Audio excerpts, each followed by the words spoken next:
The light is low where you are right now. Whatever time it is, the world outside has gone quiet. The people around you have slowed down, or they are already gone to somewhere else.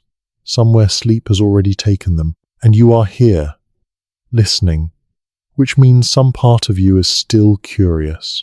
Some part of you is still reaching for something just past the edge of what you already know. That part of you does not go quiet easily. That is the part I make these videos for, because tonight we are going somewhere that has been reaching back at us for a very long time. We are going to a set of places that most of the world walks past in the history books, dismisses as footnotes, files under remote and irrelevant and settled. We are going to the edge of the known world, or what the known world used to think was its edge, before the evidence started piling up that the edge was never where anyone said it was. We are going to the Scottish Isles, and we are going to follow them west, across an ocean that was never as empty as we were taught to believe, to a continent that was never as isolated as the history books claimed, to a story that is still in the process of being told, still unfinished, still pulling at the edges of everything we think we know about who crossed the North Atlantic and when and what they found when they got there. The deeper we dig into the Scottish Isles, the stranger it gets. If you are watching this to fall asleep, that is exactly why I make these videos. Maybe subscribe and let me know where are you right now and what time is it. There is something about islands that does not behave the way the mainland does. On a continent, you can always walk away. You can follow a river inland, cross a ridge, put the sea behind you and pretend for a week or a year that you are a person of the land. Solid ground underfoot, the ocean a rumour from somewhere you have left behind. But on an island, the sea is always present. It is audible in the quiet between thoughts. It is visible from any high ground. It comes into the room with the weather. It is in the salt of the air.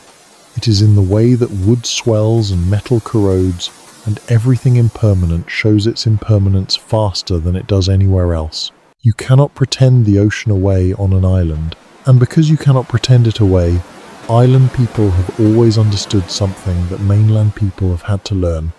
Slowly, painfully, through centuries of exploration and disaster. The ocean is not a wall. It is a road. It has always been a road. The question is not whether you can cross it. The question is where you are going, and whether anyone on the other side noticed that you had arrived. The Scottish Isles understood this before most of the world had a name for the continent on the other side of that road. And the deeper you look, the more it becomes clear that some of them did not merely understand it as a principle. Some of them acted on it. Some of them went.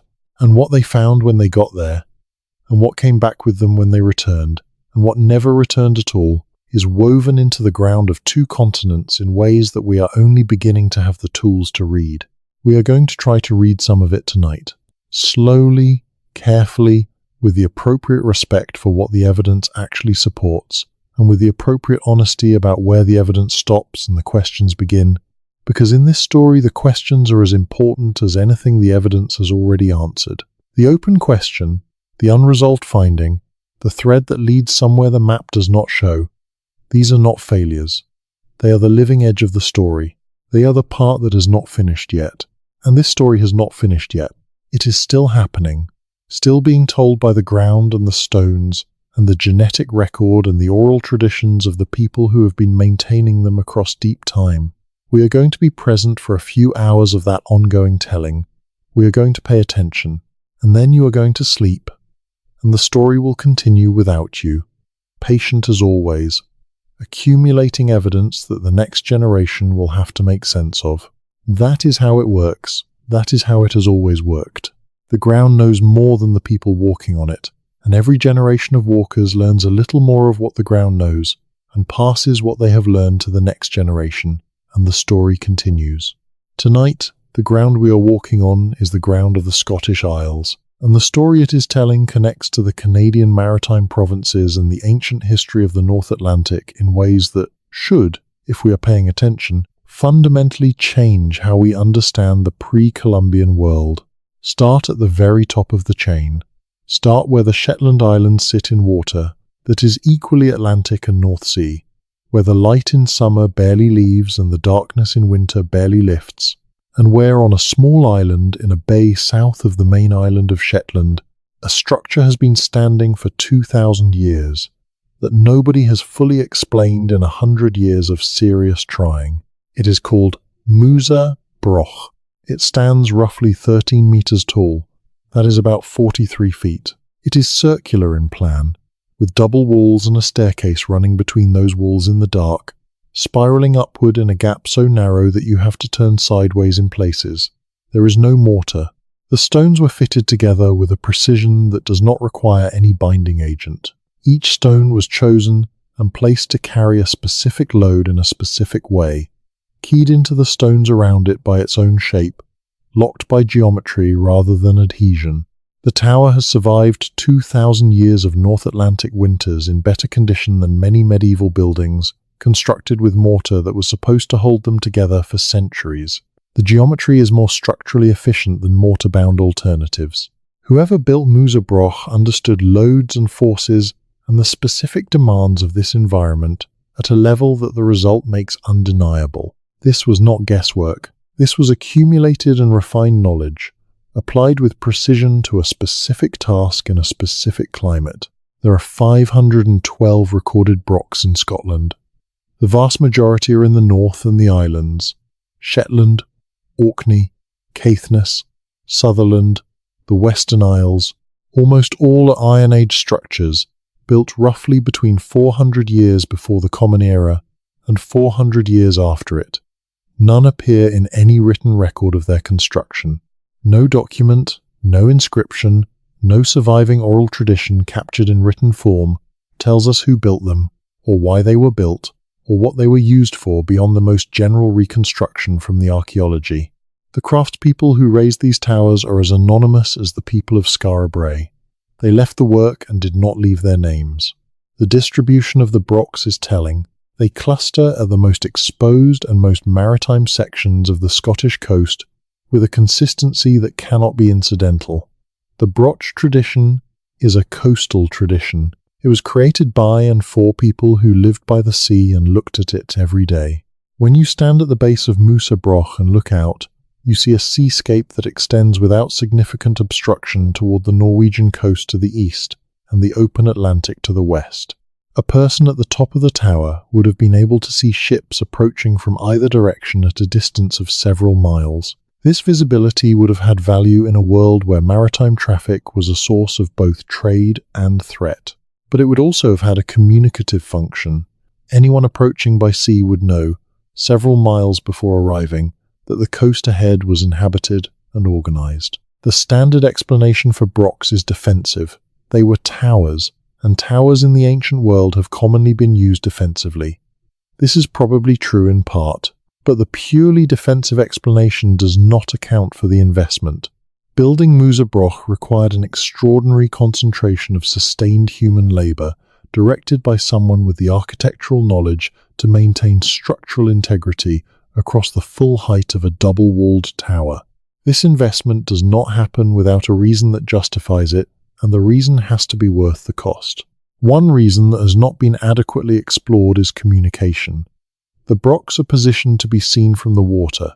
They communicate presence, capability, organization to anyone approaching by sea. You build a tower when you want to be seen.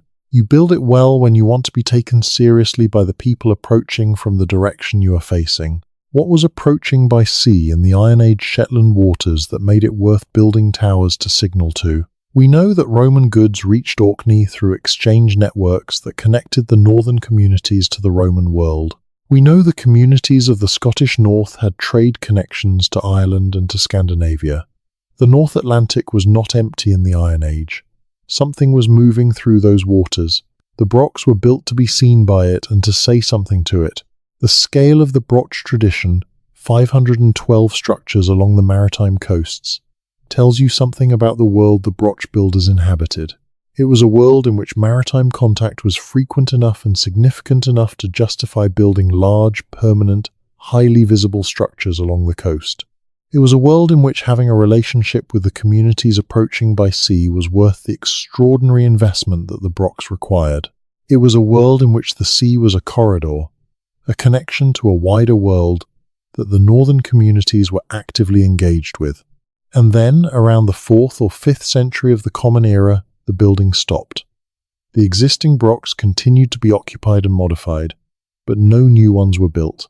The tradition that had produced Musa, that had accumulated 5 centuries of refinement and improvement, ended without a visible catastrophe in the archaeological record. No mass die-off, no visible invasion, no sudden displacement of population. The people were still there. The stone was still there. The skills were presumably still present in the hands of at least some living craftspeople. What changed? The honest answer is that we do not know exactly why the broch building tradition ended. The political and maritime landscape of the North Atlantic was shifting in the 4th and 5th centuries in ways that are not fully understood. The Roman world, which had created the specific conditions of the Iron Age North Atlantic, was contracting. The specific maritime dynamics that had made visible, impressive coastal structures an important investment may have changed. The contact that was worth signaling to may have changed its character.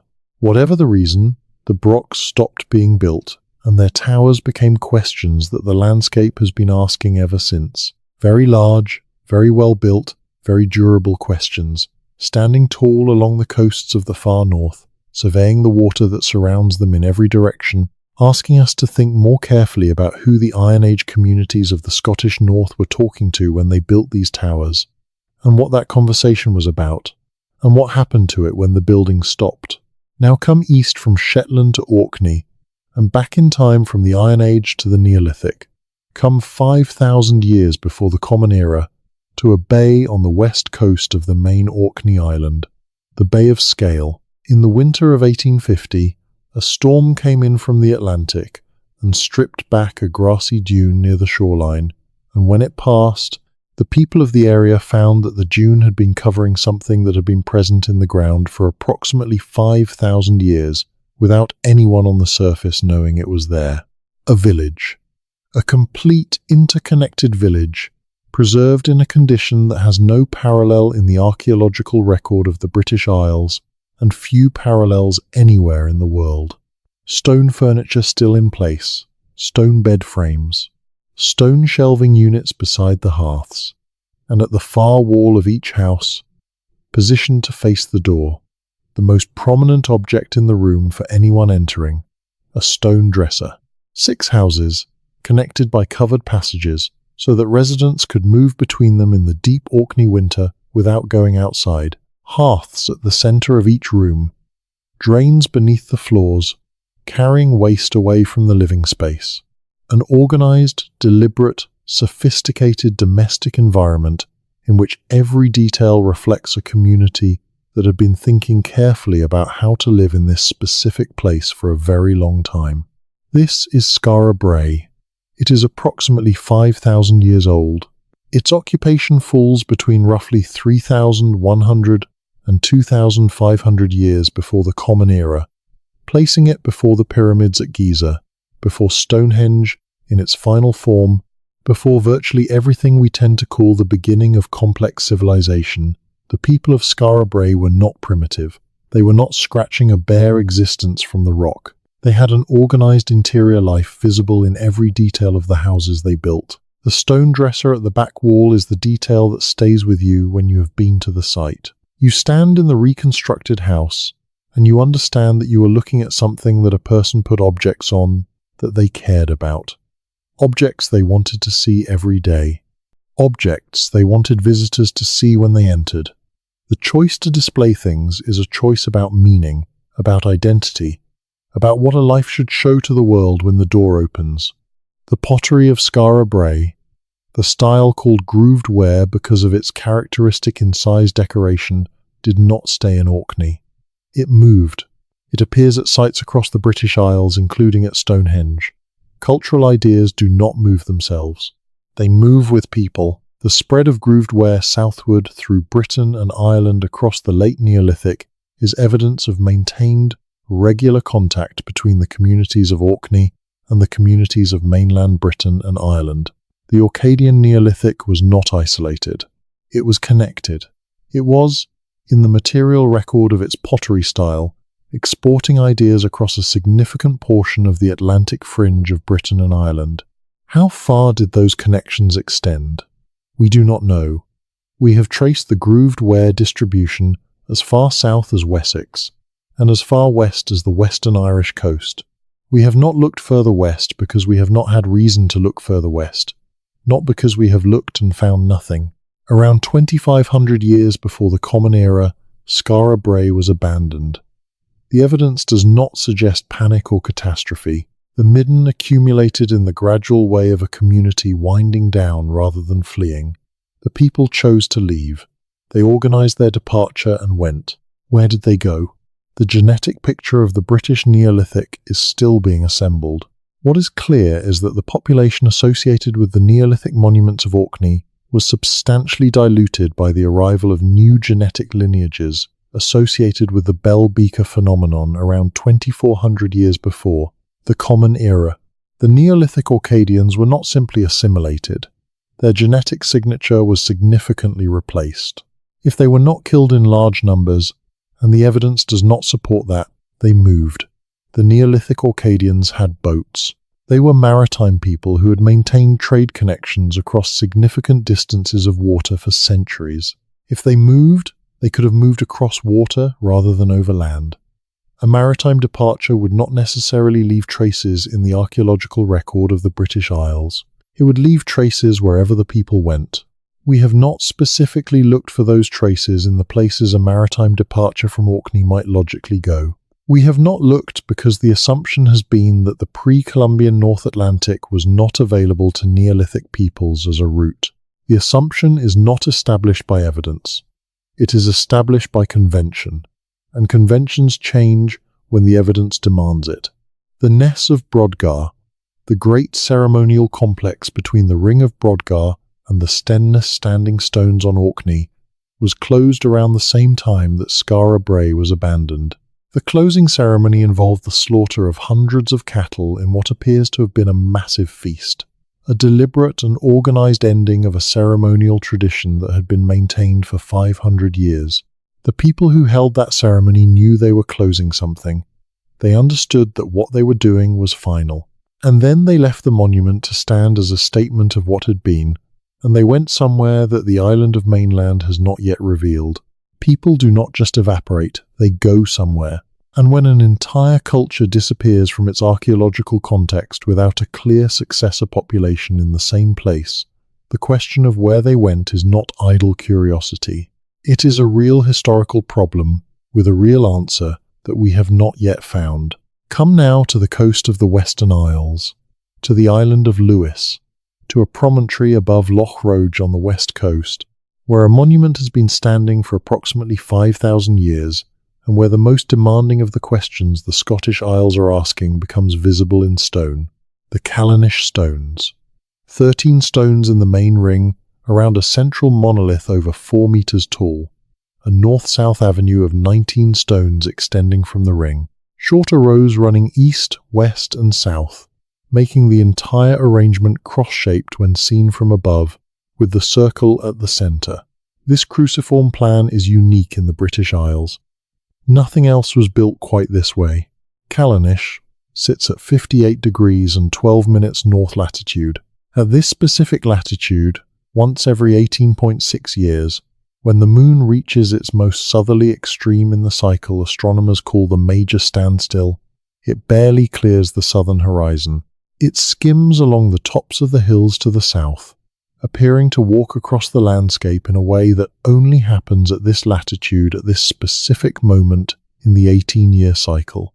And at Callanish specifically, the geometry of the surrounding hills creates a secondary effect.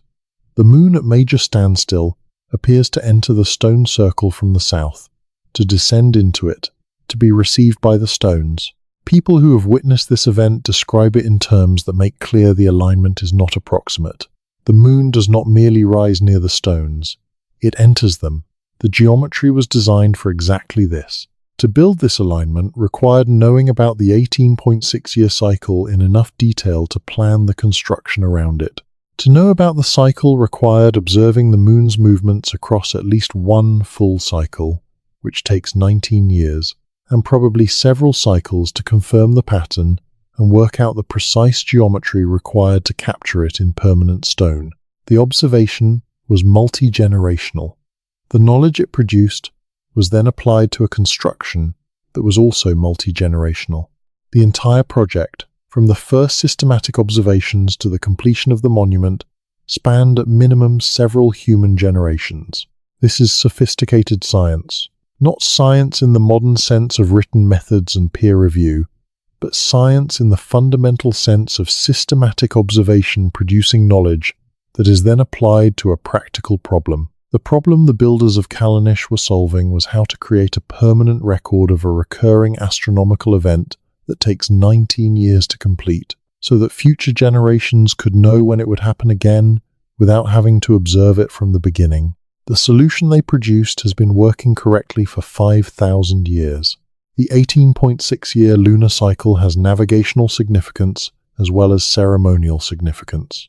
If you know the precise behavior of the moon at its major standstill, you know things about your latitude, about the cardinal directions, about the specific geometry of the sky above you, that have practical value for open ocean navigation.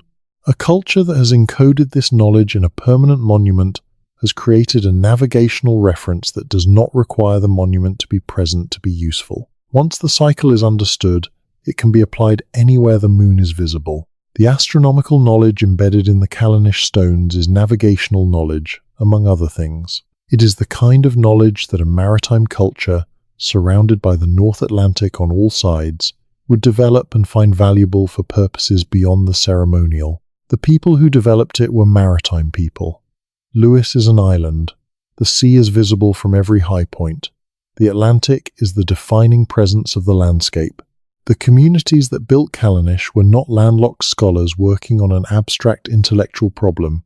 They were people whose lives depended on their relationship to the ocean, and the astronomical knowledge they encoded in permanent stone was part of the broader knowledge base of a culture that lived by the sea. Now hold two images in your mind at once. The Callanish stones tracking the lunar major standstill on the western coast of Lewis, 5,000 years old, and the Majorville medicine wheel in southern Alberta, Canada, also approximately 5,000 years old, also aligned to the major standstill of the same moon, also constructed at a specific location chosen for its specific astronomical and landscape properties, also maintained across deep time by communities that inherited it from builders they did not directly know. Two monuments, opposite sides of the Atlantic, built at approximately the same period, aligned to the same astronomical cycle. The parallel does not require contact to explain. The lunar major standstill is a real phenomenon, and two separate communities could independently identify it and choose to encode it in permanent stone. Convergent development of this kind occurs in human history. But convergent development and contact are not mutually exclusive. The same evidence is consistent with both. And if the Atlantic was more connected in the deep pre-Columbian past than our standard history acknowledges, the parallel between Callanish and Majorville is a data point in a larger pattern of shared practice across the North Atlantic world. The comparison has not been made in any rigorous systematic way. The assumption that the two traditions developed in complete isolation from each other has prevented the comparison from being pursued seriously. If that assumption is wrong, the comparison deserves examination. It has not yet received it. When the examination happens, it may find nothing significant, or it may find something. Either outcome will tell us something, but the examination has to be done before we can know.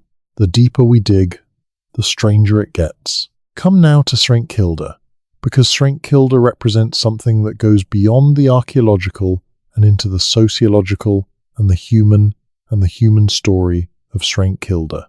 Kilda is one of the most striking things in the history of the Scottish island communities.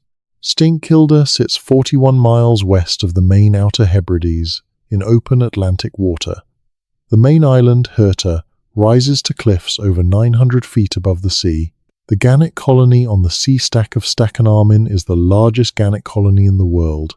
The wind arrives from the west with the full force of an ocean that has had 3,000 miles of open water to accelerate in.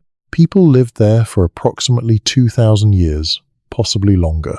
The last residents, 36 of them, were evacuated at their own request in August of 1930, when the community had declined to a number too small to maintain the common work that life on Herta required. The evacuation was not a rescue. It was a community making a decision about the point at which their way of life was no longer sustainable. What the residents of St Kilda had built over 2,000 years of occupation was not merely a series of stone houses and a storehouse and a landing place. They had built a social organization that every outside observer who visited in the 19th century found remarkable, and that none of them quite knew how to categorize. Every morning, the adult men of the village gathered in what observers called the St Kilda Parliament. They discussed and decided collectively what the work of the day would be. Who would go to the cliff face to catch seabirds? Who would remain to tend the livestock? Who would repair which structure? The discussion continued until consensus was reached.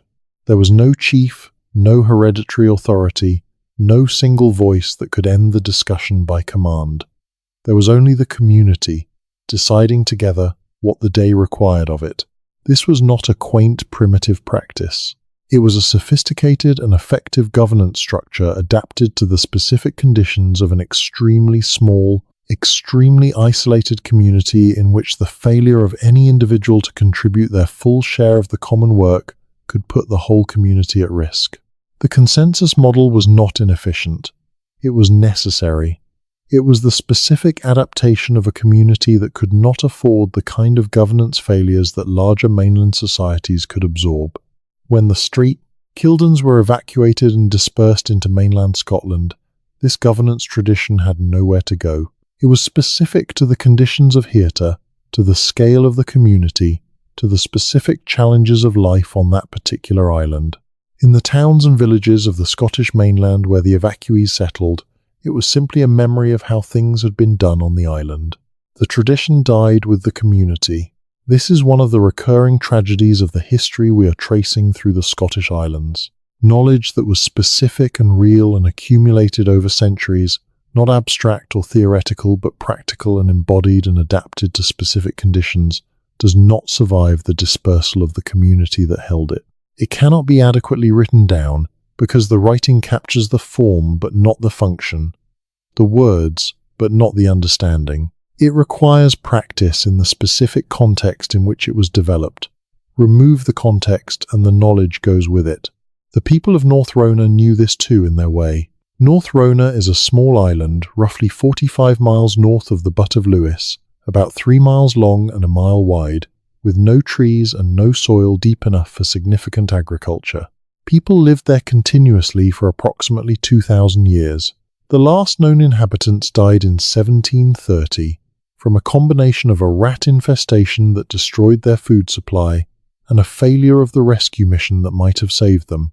2,000 years on an island that most people today would consider simply uninhabitable. 2,000 years of continuous occupation, of passing from one generation to the next, the specific knowledge of how to live in that particular hard place.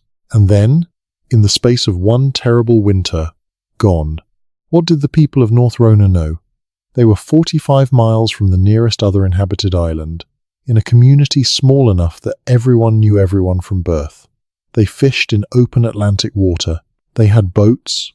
They had the embodied navigational knowledge of people who had been fishing those specific waters for 2 millennia, who knew the currents and the seasonal patterns and the behavior of the fish and the birds in that specific patch of sea with the precision that only comes from being there, continuously, across many generations. Did any of that knowledge include information about what lay to the west of their island? Any traditional knowledge about the nature of the ocean beyond the visible horizon? Any fragment of older knowledge preserved in the specific form that small isolated communities preserve their most important information, in story, in practice, in the things that are taught as simply the way the world is? We do not know. No one recorded what the people of North Rona knew about the ocean to their west. By the time anyone with the interest and the tools to ask that question arrived at North Rona, the community was gone. The knowledge died with the community. This is the silence we are working against in this entire story. The silence of knowledge that was never written down, never asked about by anyone with the means to preserve the answer, never passed to a successor community that could carry it forward. The silence of an ocean whose human history is preserved only in fragments, in the things that happen to be recorded, in the patterns visible in the archaeological record if you know how to look, and in the oral traditions of the people on both sides who remembered longer than any institution asked them to. The Flannan Isles sit 21 miles west of the Butt of Lewis, further out in the Atlantic than the main Western Isles chain, uninhabited, except for the lighthouse that was built there at the end of the 19th century. In December of 1900, 3 lighthouse keepers vanished from the Flannan Isles lighthouse without explanation: Thomas Marshall, James Ducat, and Donald MacArthur. Experienced men stationed on a lighthouse that had been operating without incident. On December 15th, 1900, the lighthouse went dark. When the tender Hesperus reached the Flannan Isles on December 26th, she found the lighthouse unmanned. The lamp was maintained. The log was kept through December 15th. There was food half prepared in the kitchen, as if someone had interrupted cooking and not returned. The outer door was locked from inside. No bodies, no notes, no surviving explanation. The official inquiry concluded that the men were probably taken by a freak wave at the West Landing while working there. This is the most probable single explanation. A wave large enough to take all 3 men before any of them could reach safety would have been extraordinary. But extraordinary waves happen in the Outer Hebrides in winter, and the West Landing of the Flannan Isles is exactly the kind of place where they would happen. But the certainty is not there. After more than a century of examination, the Flannan Isles disappearance has not been established beyond reasonable doubt. The explanation is probable, not established. And the uncertainty has done what uncertainty always does with the Scottish Islands. It has deepened the sense that these outer places are ones where ordinary expectations do not fully apply, where the Atlantic makes its own decisions, where the boundary between what is known and what is not is a condition of being present, rather than a line you can draw on a chart. This is not mere atmosphere. It is a truth about the relationship between the outer Scottish Islands and the ocean. The people who chose to live on Flannan, on Rona, on Straint, Kilda, on all the extreme outcrops of the chain, chose to live in a relationship with something that would not be fully controlled, fully predicted, fully understood. They built that relationship into everything they knew and everything they passed on. The relationship between the Scottish island communities and the uncontrollable ocean is the same relationship that the indigenous maritime communities of the Canadian Atlantic coast maintained with the same ocean from the other side. The Mi'kmaq, the Beothuk, the peoples of the Labrador coast and the maritime provinces lived beside the same body of water that the St. Kildans and the people of North Rona lived beside. The ocean between them was the same ocean. Its moods and its demands were the same on both sides. This shared experience of living in relationship with the North Atlantic is not itself a connection between these communities, but it is a common condition. And common conditions, experienced across a body of water that was navigable even if not routinely navigated, create the possibility of a shared understanding that may have been more than theoretical. The Celtic Christian monastic tradition of the Scottish Islands adds another layer to this. The monastery at Iona, founded by St. Columba in 563 on the small island off the southwest tip of Mull, was one of the most significant centres of learning and knowledge production in early medieval Europe. The monks of Iona copied texts, trained other monks, sent missionaries across Scotland and northern England and Ireland. They were, in a very real sense, the primary mechanism by which European learning survived the disruption of the post-Roman period in the northern British Isles. They were also systematic travellers. The practice known as the Peregrinatio pro Christo, the pilgrimage for Christ's sake, sent monks into the open Atlantic in small skin-covered boats called curraghs, with no specific destination, trusting the current and the wind and divine providence to take them where they were needed. This was not recklessness. These were experienced mariners. They understood currents and weather and the behaviour of the open Atlantic. When they committed themselves to the ocean in Akara, they were committing to a direction, to a season, to a set of conditions they understood well enough to know what the ocean was likely to do with them. What the ocean did with several of them was take them to Iceland. The Norse who arrived in Iceland in the 9th century found traces of Irish Christian presence there. Wooden utensils, written material, the remnants of small communities. They called these prior inhabitants the Papa, from the word for priest, and noted that the Papa had departed or died before the Norse arrived. The monks had been there. The peregrinatio had taken them to Iceland. Some of them may have gone further.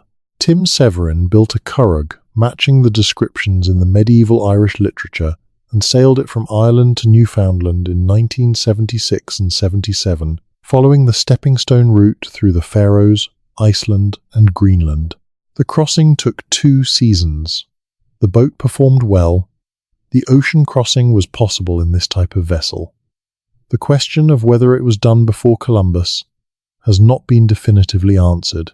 The Beithuk oral tradition, recorded fragmentarily before the extinction of that people in the early 19th century, preserves a memory of visitors from across the water who arrived before the period of well-documented European contact. These visitors are distinguished from the French and English who came later.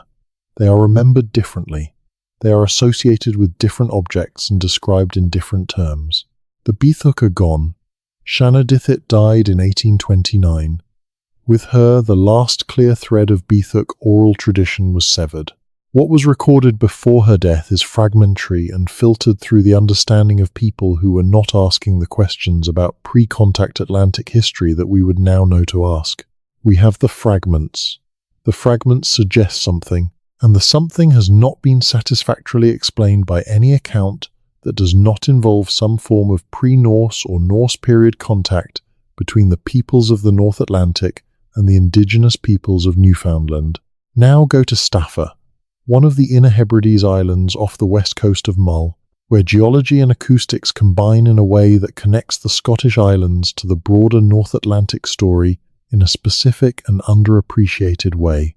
The island of Staffa is formed in hexagonal basalt columns, the product of a volcanic eruption roughly 60 million years ago that also produced the Giant's Causeway in Northern Ireland.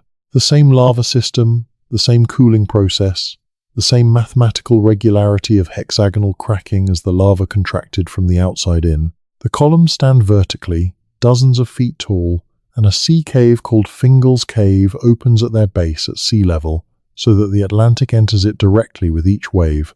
The acoustic properties of this geometry create a sound when the water moves through the cave that has been described consistently across 2 centuries of visitors as music.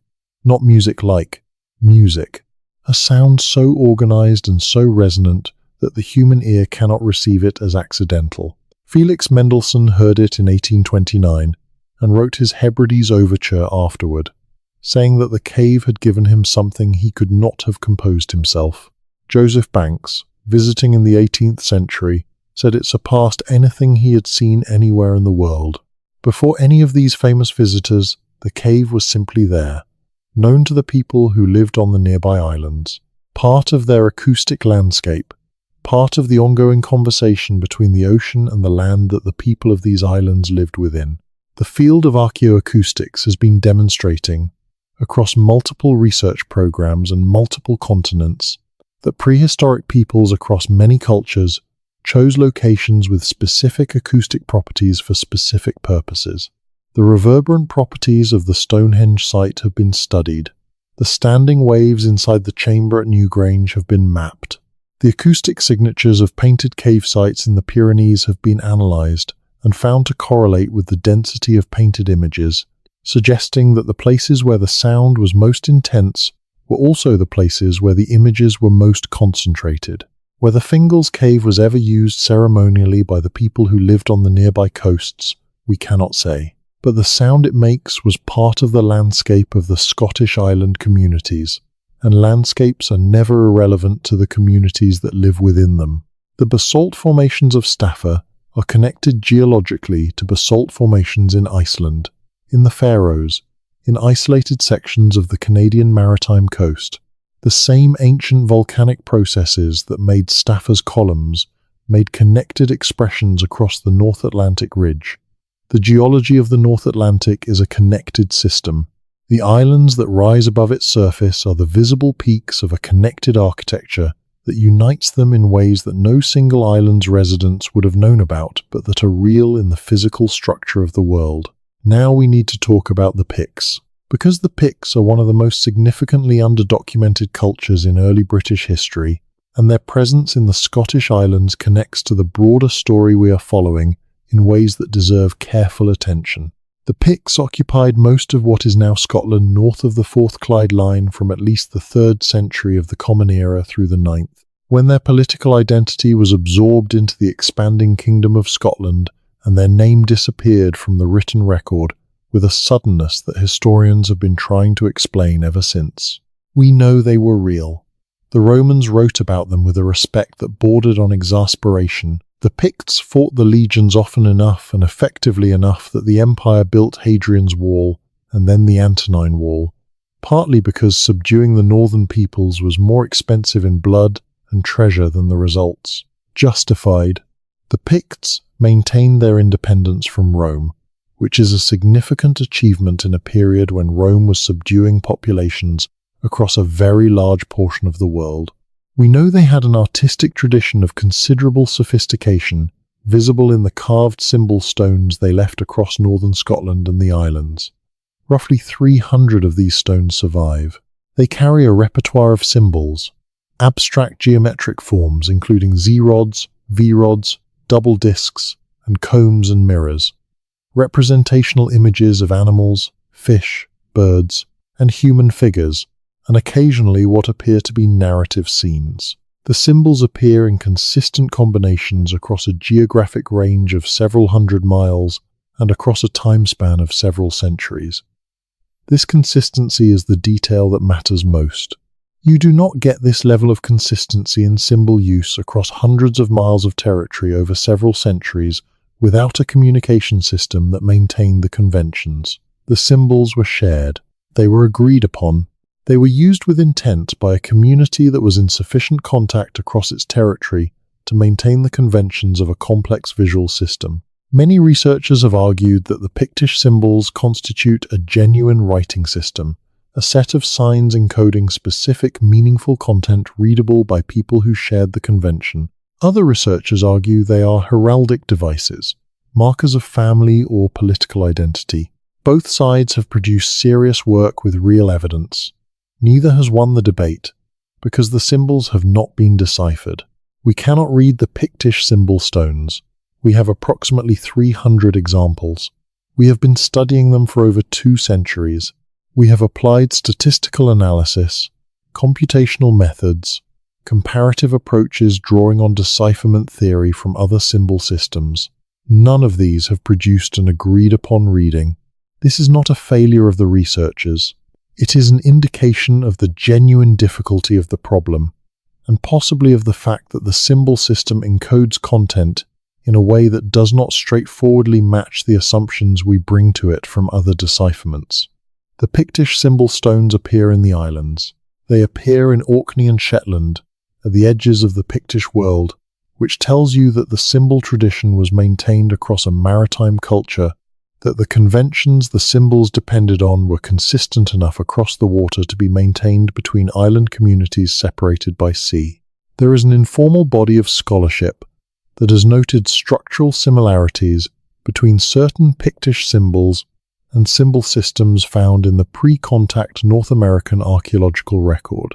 These observations have not been taken seriously in the mainstream scholarship of either side of the Atlantic, largely because the assumption of complete pre-Columbian isolation has prevented the comparison from being pursued.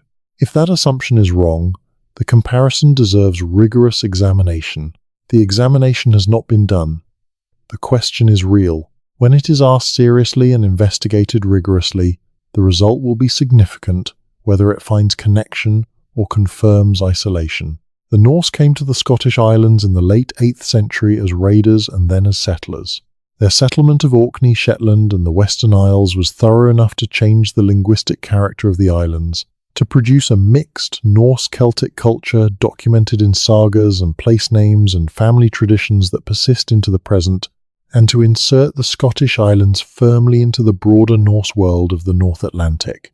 The Orkneyinga saga, the chronicle of the Earls of Orkney, places the islands within the Norse world with a specificity that makes clear the nature of the connections they maintained. The Earls of Orkney held their earldom under Norwegian suzerainty, maintained regular contact with Norway and Iceland, and administered a domain that sat directly on the routes between Norway and the western settlements in Greenland and beyond. The Norse had been in Greenland since Eric the Red established his settlement there around 985. The route from Norway to Greenland passed through Iceland, and the route through Iceland passed near or through the Scottish Islands. The Norse who sailed to Greenland and from Greenland to the coast of North America were embedded in a network that included Orkney and Shetland as active nodes. The Lewis chessmen, found in 1831 on a beach at Whig Bay on the west coast of Lewis, are the most concrete surviving object that connects the Scottish Islands to this North Atlantic Norse network. 78 pieces of carved walrus ivory, representing chess pieces in the Romanesque style of the 12th century, carved in Trondheim and being transported through the Western Isles when they were hidden and not retrieved. The walrus ivory came from Greenland. The Norse Greenland settlers were one of the primary sources of walrus ivory for medieval Europe, and the export of ivory was one of the economic foundations of the Greenland settlement. The walrus, whose tusks were carved into these chessmen, lived in Greenland. The Norse who hunted the walrus had family connections to the Norse world of the Scottish Islands. The merchant carrying the chessmen through Lewis was part of the trade network that connected Norway, Iceland, Greenland, and the British Isles into a single, active, functioning economic and cultural system. The Lewis chessmen are, in their ivory, objects that connect the Scottish Islands to Greenland and through Greenland to the edges of the North American world. They are the material expression, visible in a museum case, of the network that the Scottish Islands were part of, the network that made pre-Columbian North Atlantic contact possible. Henry Sinclair was Earl of Orkney from approximately 1379 to 1400. He held the earldom under Norwegian suzerainty, controlling both Orkney and Shetland, the island groups that sat most directly on the route between Norway and the Norse Greenland settlements. He had the resources of a significant medieval magnate and the maritime connections of someone embedded in the North Atlantic world at the very end of its active engagement with Greenland and beyond. The Zeno narrative, published in Venice in 1558, claims to record a voyage made by Sinclair to lands far to the west. The narrative is historically problematic. It was published a century and a half after the events it describes by a publisher who may have embellished or partly fabricated it. The scholarly consensus is skeptical, but 3 pieces of evidence that do not depend on the Zeno narrative have not been satisfactorily explained by any theory that does not involve pre-Columbian contact between the Scottish island world and the Canadian maritime provinces. The Westford Knight is a set of carvings on a flat rock in Westford, Massachusetts, that appear to depict a medieval armoured figure with heraldic details associated by some researchers with the Gunn clan of Caithness, which was closely allied with the Sinclair earldom. The carving has been examined enough to establish that deliberate carving is present and that it predates European settlement of the area. Its precise origin remains contested. The Mi'kmaq oral tradition of Nova Scotia and the maritime provinces preserves a memory of visitors from across the water who arrived before the period of well-documented European contact. These visitors are distinguished in the oral record from the later French and English arrivals. They are associated with iron. They are remembered in terms suggesting a different kind of contact from the colonizing waves that followed. The distinction was maintained in the oral tradition across the catastrophe of colonization because it was rooted in something real that the community considered important enough to preserve. The Gunn clan traditions in Cape Breton maintain a memory of early contact from Scotland that predates the documented immigration waves of the 18th and 19th centuries and cannot be accounted for within those documented records. 3 separate lines of evidence, none individually conclusive, all pointing in the same direction. toward pre-Columbian contact between the Scottish island world and the Canadian maritime coast in the Norse or immediately post-Norse period that left traces in the material and oral records on both sides of the Atlantic. The contact was probably not a single planned voyage with a log and a named captain. It was probably episodic, part of the broader pattern of Norse and Norse-adjacent maritime activity that had been ongoing in the North Atlantic since the Norse colonization of Greenland and the documented Norse visits to Newfoundland around 1000 of the Common Era. The Scottish Islands were part of the world that produced that activity. The contact left traces. The full investigation has not yet established what those traces mean. Now the genetics.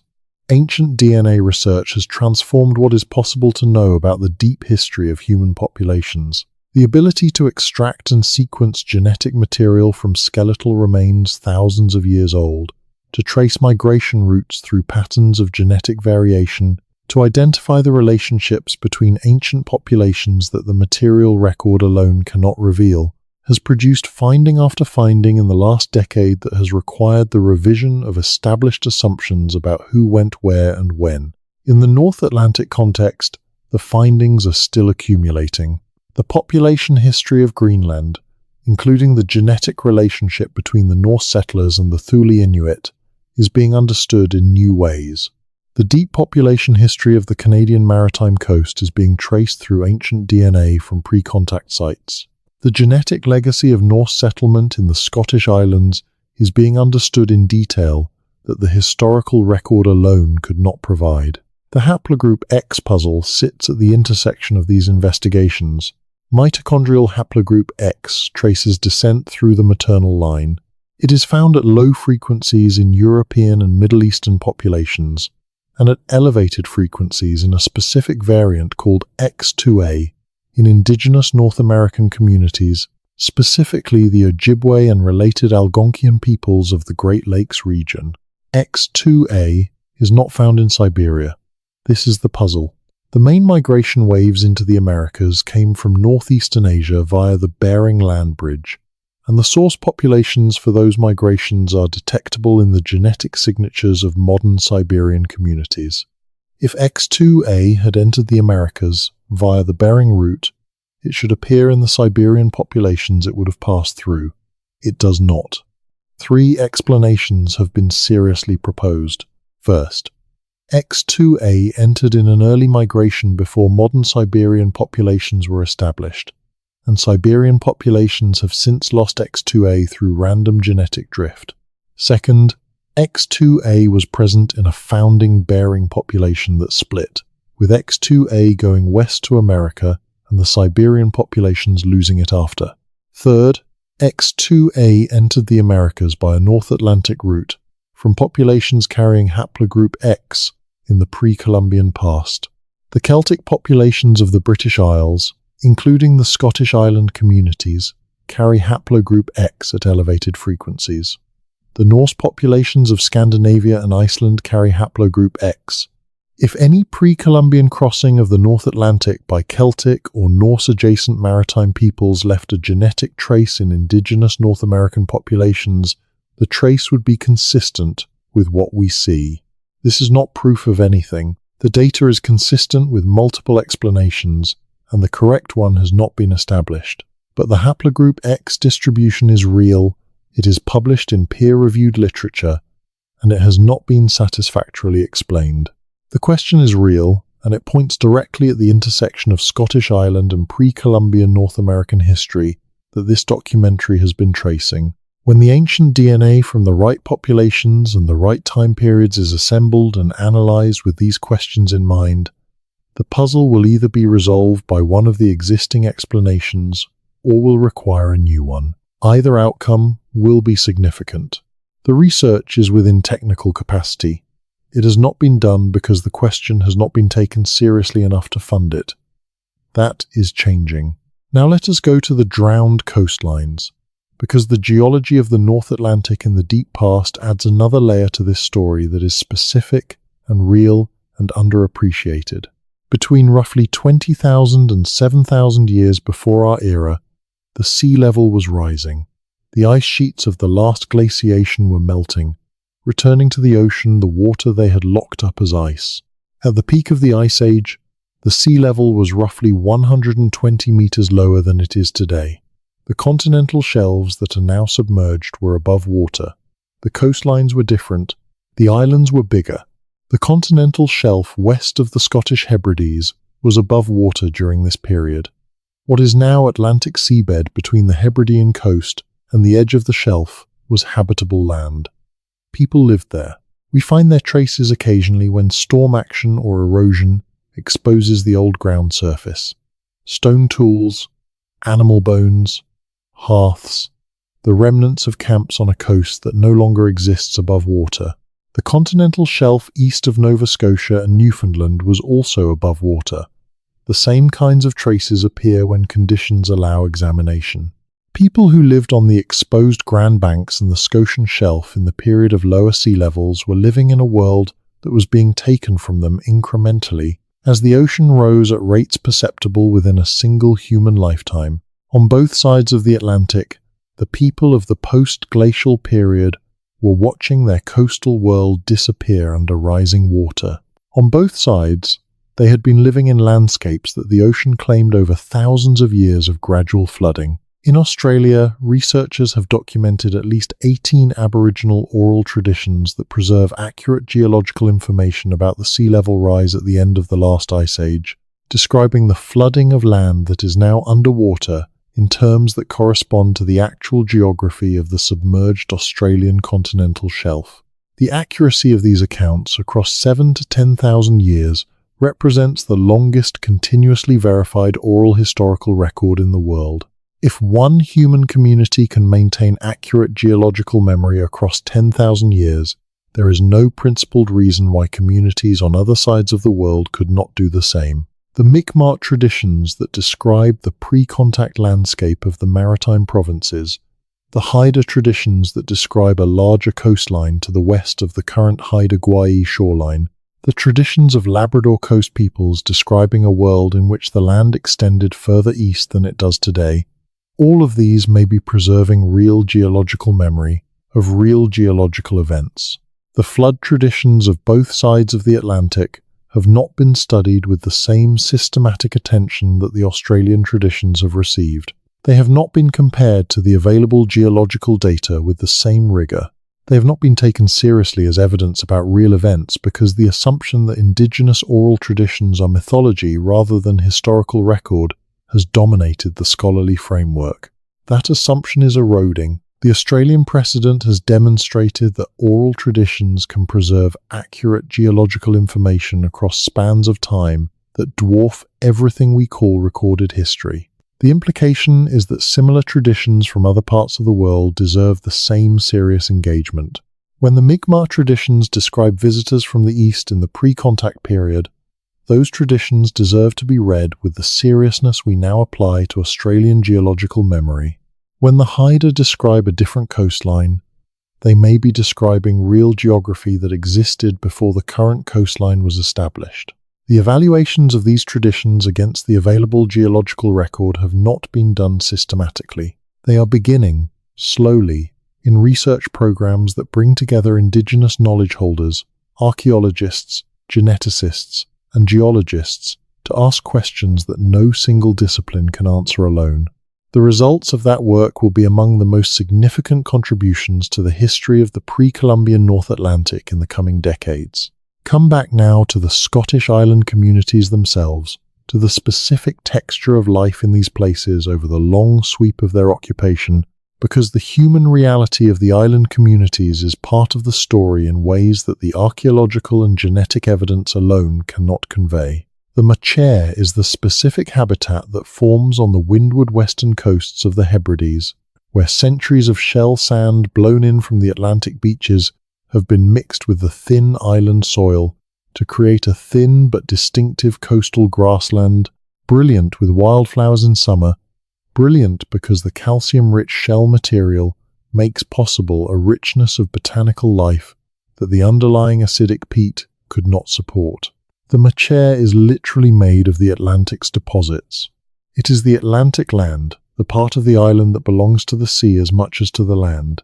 And under the machair, in the layers of accumulated shell sand and soil that the dunes have deposited and shifted and redeposited over millennia, there is an archaeological record that is still in motion.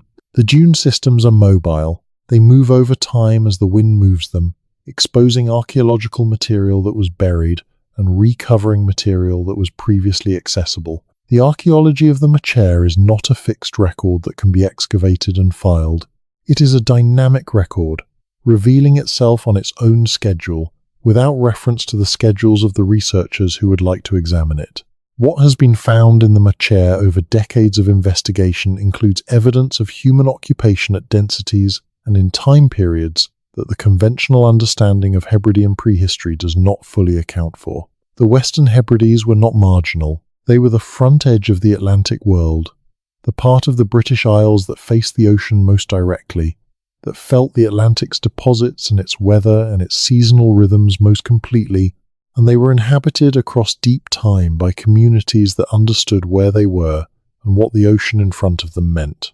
What was left in that machair, what is still being uncovered by the moving dunes, includes material that has not yet been fully studied and connected to the broader story of the North Atlantic world. There is more in the machair than has been found, and what has been found has not been adequately connected to the questions this documentary has been asking. The people who lived in the machair communities of the Hebrides for thousands of years looked at the Atlantic to the west every day of their lives. They knew that ocean with a specificity and a depth that people who have not lived beside it for a very long time cannot fully conceptualize. They knew its surface, its moods, its seasonal patterns, the behavior of the birds and the fish and the currents and the weather systems that move through it. They knew which winds in which seasons made certain passages possible and which made them impossible. They knew the ocean as an environment they were embedded in, not as a barrier they were blocked by. This knowledge was not written down. It was maintained in the practice of people who lived by it, passed from one generation to the next, in the specific and embodied way that navigational and environmental knowledge is transmitted in maritime communities. And when those communities were disrupted, when the clearances of the 18th and 19th centuries removed communities from land they had occupied for generations, when the emigrations that followed scattered them across the world, the specific knowledge they held went with them, dispersed and diluted and eventually lost within a generation or two. What was lost was real knowledge, specific, accurate, accumulated knowledge about the North Atlantic and how to live in it and move through it. Knowledge that, if it could be recovered, might tell us more about the pre-Columbian history of the North Atlantic than any amount of archaeological excavation. It cannot be recovered. The communities that held it are gone. The knowledge died with the communities. What remains are the fragments, the monuments, the material culture, the genetic signatures, the oral traditions of other communities that maintained theirs into the modern period and are now beginning to be engaged with the seriousness they deserve. The fragments are enough to know that the story is larger than the one we have been telling. They are enough to know that the Scottish Islands were at the center of a pre-Columbian North Atlantic world that was more connected, more dynamic, and more interesting than the standard history acknowledges. They are enough to know that the question of the relationship between the Scottish island communities and the pre-Columbian peoples of the Canadian maritime coast is a real question with a real answer that the full investigation has not yet established. The investigation is ongoing, the tools are improving, the willingness to ask the questions that the old assumptions foreclosed is growing, slowly and carefully, with the appropriate demand for evidence. The results will come, one finding at a time. In the meantime, the ground continues to hold what it knows. The stones at Callanish continue to track the moon's slow cycle. Musa Broch continues to survey the water that surrounds it. The Picts continue to wait to be read. The Lewis chessmen continue to divide their time between their two museums, separated by the same water that separated the Norse world from the world they were being transported toward, when the merchant who was carrying them hid them in a storm and did not return. The ocean is still there, Still the same ocean that the people of Skara Brae looked at from the dunes above the Bay of Scale. Still the same ocean that the builders of Musa Broch surveyed from its top. Still the same ocean that the monks of Iona committed themselves to in their small, skin-covered boats. Still the same ocean that the Norse traders crossed carrying walrus ivory from Greenland to the markets of the south. Still the same ocean that the Mi'kmaq have been living beside for 10,000 years on the other side. The deeper we dig into the Scottish Isles, the stranger it gets. Not stranger in the sense of inexplicable, stranger in the sense of larger, more connected, more ancient, more human. The strangeness is the strangeness of depth, the strangeness of looking at something that was simple from a distance and finding, when you get close enough to see it properly, that it is vast. The story is vast. The investigation is ongoing. The questions are real. The answers are in the ground and in the genetics and in the oral traditions and in the monuments that have been standing in the Atlantic weather for 5,000 years, patient as the stone they are made of, waiting for the right questions to be asked of them. The deeper we dig, the stranger it gets. And that strangeness is the shape of the truth announcing itself through the inadequacy of the framework we have been using to contain it. The truth is larger than the framework. It has always been larger. It will keep announcing itself through every new finding and every revised assumption and every willingness to ask the question that the old conventions made invisible until the framework expands to hold it. Wherever you are right now, whatever hour the clock shows, the world outside has settled into the quiet that belongs to this time of night. The questions are still here, still open, still reaching toward their answers across an ocean that was never a barrier and is not one now.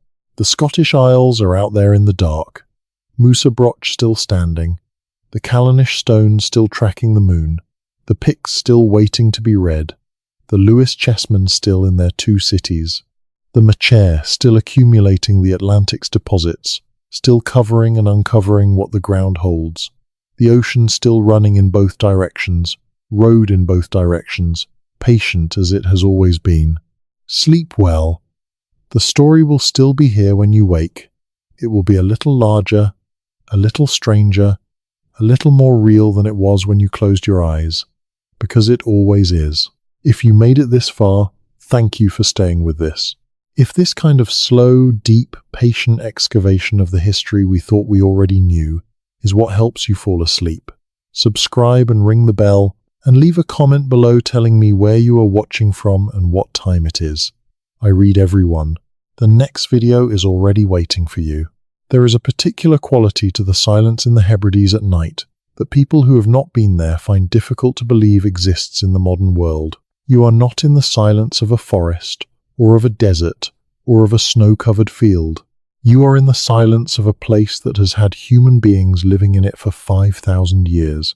And the silence is dense with that history, in a way that the silence of younger places is not. The stones are old enough to predate every institution you have ever interacted with, every country, every religion in its current form, every language spoken in its current form anywhere in the world. The standing stones predate writing in Britain.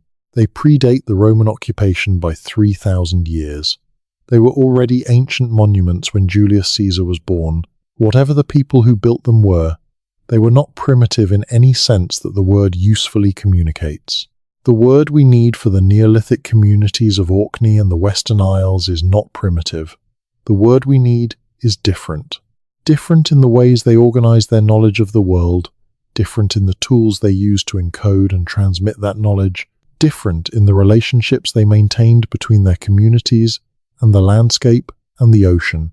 Not lesser, not simpler. Different, and in some respects, specifically in the depth and accuracy of their attention to the natural world over multi-generational timescales, more sophisticated than what came after them. The astronomical knowledge embedded in the Scottish Island monuments is one expression of this sophistication. The structural engineering knowledge embedded in the Brochs is another. The maritime knowledge embedded in the distribution of the Broch tradition along the coasts, in the trade connections documented by the spread of grooved ware pottery, in the fact of sustained occupation on islands as remote as North Rona for 2,000 years, is a third. The people who built these things were paying attention. They were paying attention to the sky and to the sea and to the behavior of the natural world with a sustained precision that produced accurate and useful knowledge across spans of time that make the modern scientific enterprise look young. They were not writing it down. They were encoding it in stone and in practice, and in the structures of the communities they built. And the stone has survived 5,000 years, in better condition than many things written down have survived 500. The Maeshowe chambered cairn on Orkney is the clearest single expression of what the Neolithic communities of these islands were doing with their accumulated astronomical knowledge. It is a burial chamber, but it is also an astronomical instrument. The entrance passage is aligned so that the setting sun at the winter solstice, and only at the winter solstice, shines directly down the passage and illuminates the back wall of the inner chamber. On the 3 weeks around the winter solstice, the light reaches the back wall. On all other days of the year, it does not. This alignment requires precise measurement of the direction of the winter solstice sunset, measurement precise enough to orient the entrance passage within a degree or two of the correct bearing, measurement that must have been made before construction began, which means observation across at least one full year and probably several years before a single stone was placed. The measurement was made, the calculation was done, and the cairn was built to express it in permanent form. The back wall of Maeshowe was illuminated at the moment of the winter solstice the year the cairn was completed, and it has been illuminated at that same moment every year for 5,000 years since. The precision is not approximate. You cannot achieve this alignment by accident or by approximation. You achieve it by careful, sustained, systematic observation of the sun's behavior across the full annual cycle, followed by precise geometric calculation, followed by precise construction. These are not the activities of people operating at the edge of their cognitive capacity. These are the activities of people engaged in a sophisticated scientific and engineering project, applying accumulated knowledge to a specific and demanding problem. What other problems were they applying their knowledge to? What else did 5,000 years of sustained, careful attention to the natural world from the specific vantage point of the Scottish Islands produce? We have the monuments as evidence of the astronomical knowledge. We have the brocks as evidence of the engineering knowledge. We have the trade connections as evidence of the maritime knowledge. We have the grooved wear distribution as evidence of the social and cultural connections. What we do not have is the full picture, because the full picture was in the heads of the people who held it, and it was not written down, and it did not survive the disruption of the communities that maintained it. What survived is enough to know that the picture was real and large and sophisticated, enough to know that the communities that produced Skara Brae and Callanish and Maeshowe and Musa Broch were capable, in principle, of knowing things about the North Atlantic and how to navigate it that we have not yet asked whether they knew. Enough to know that the question of what they knew and what they did with that knowledge deserves a more serious investigation than it has received.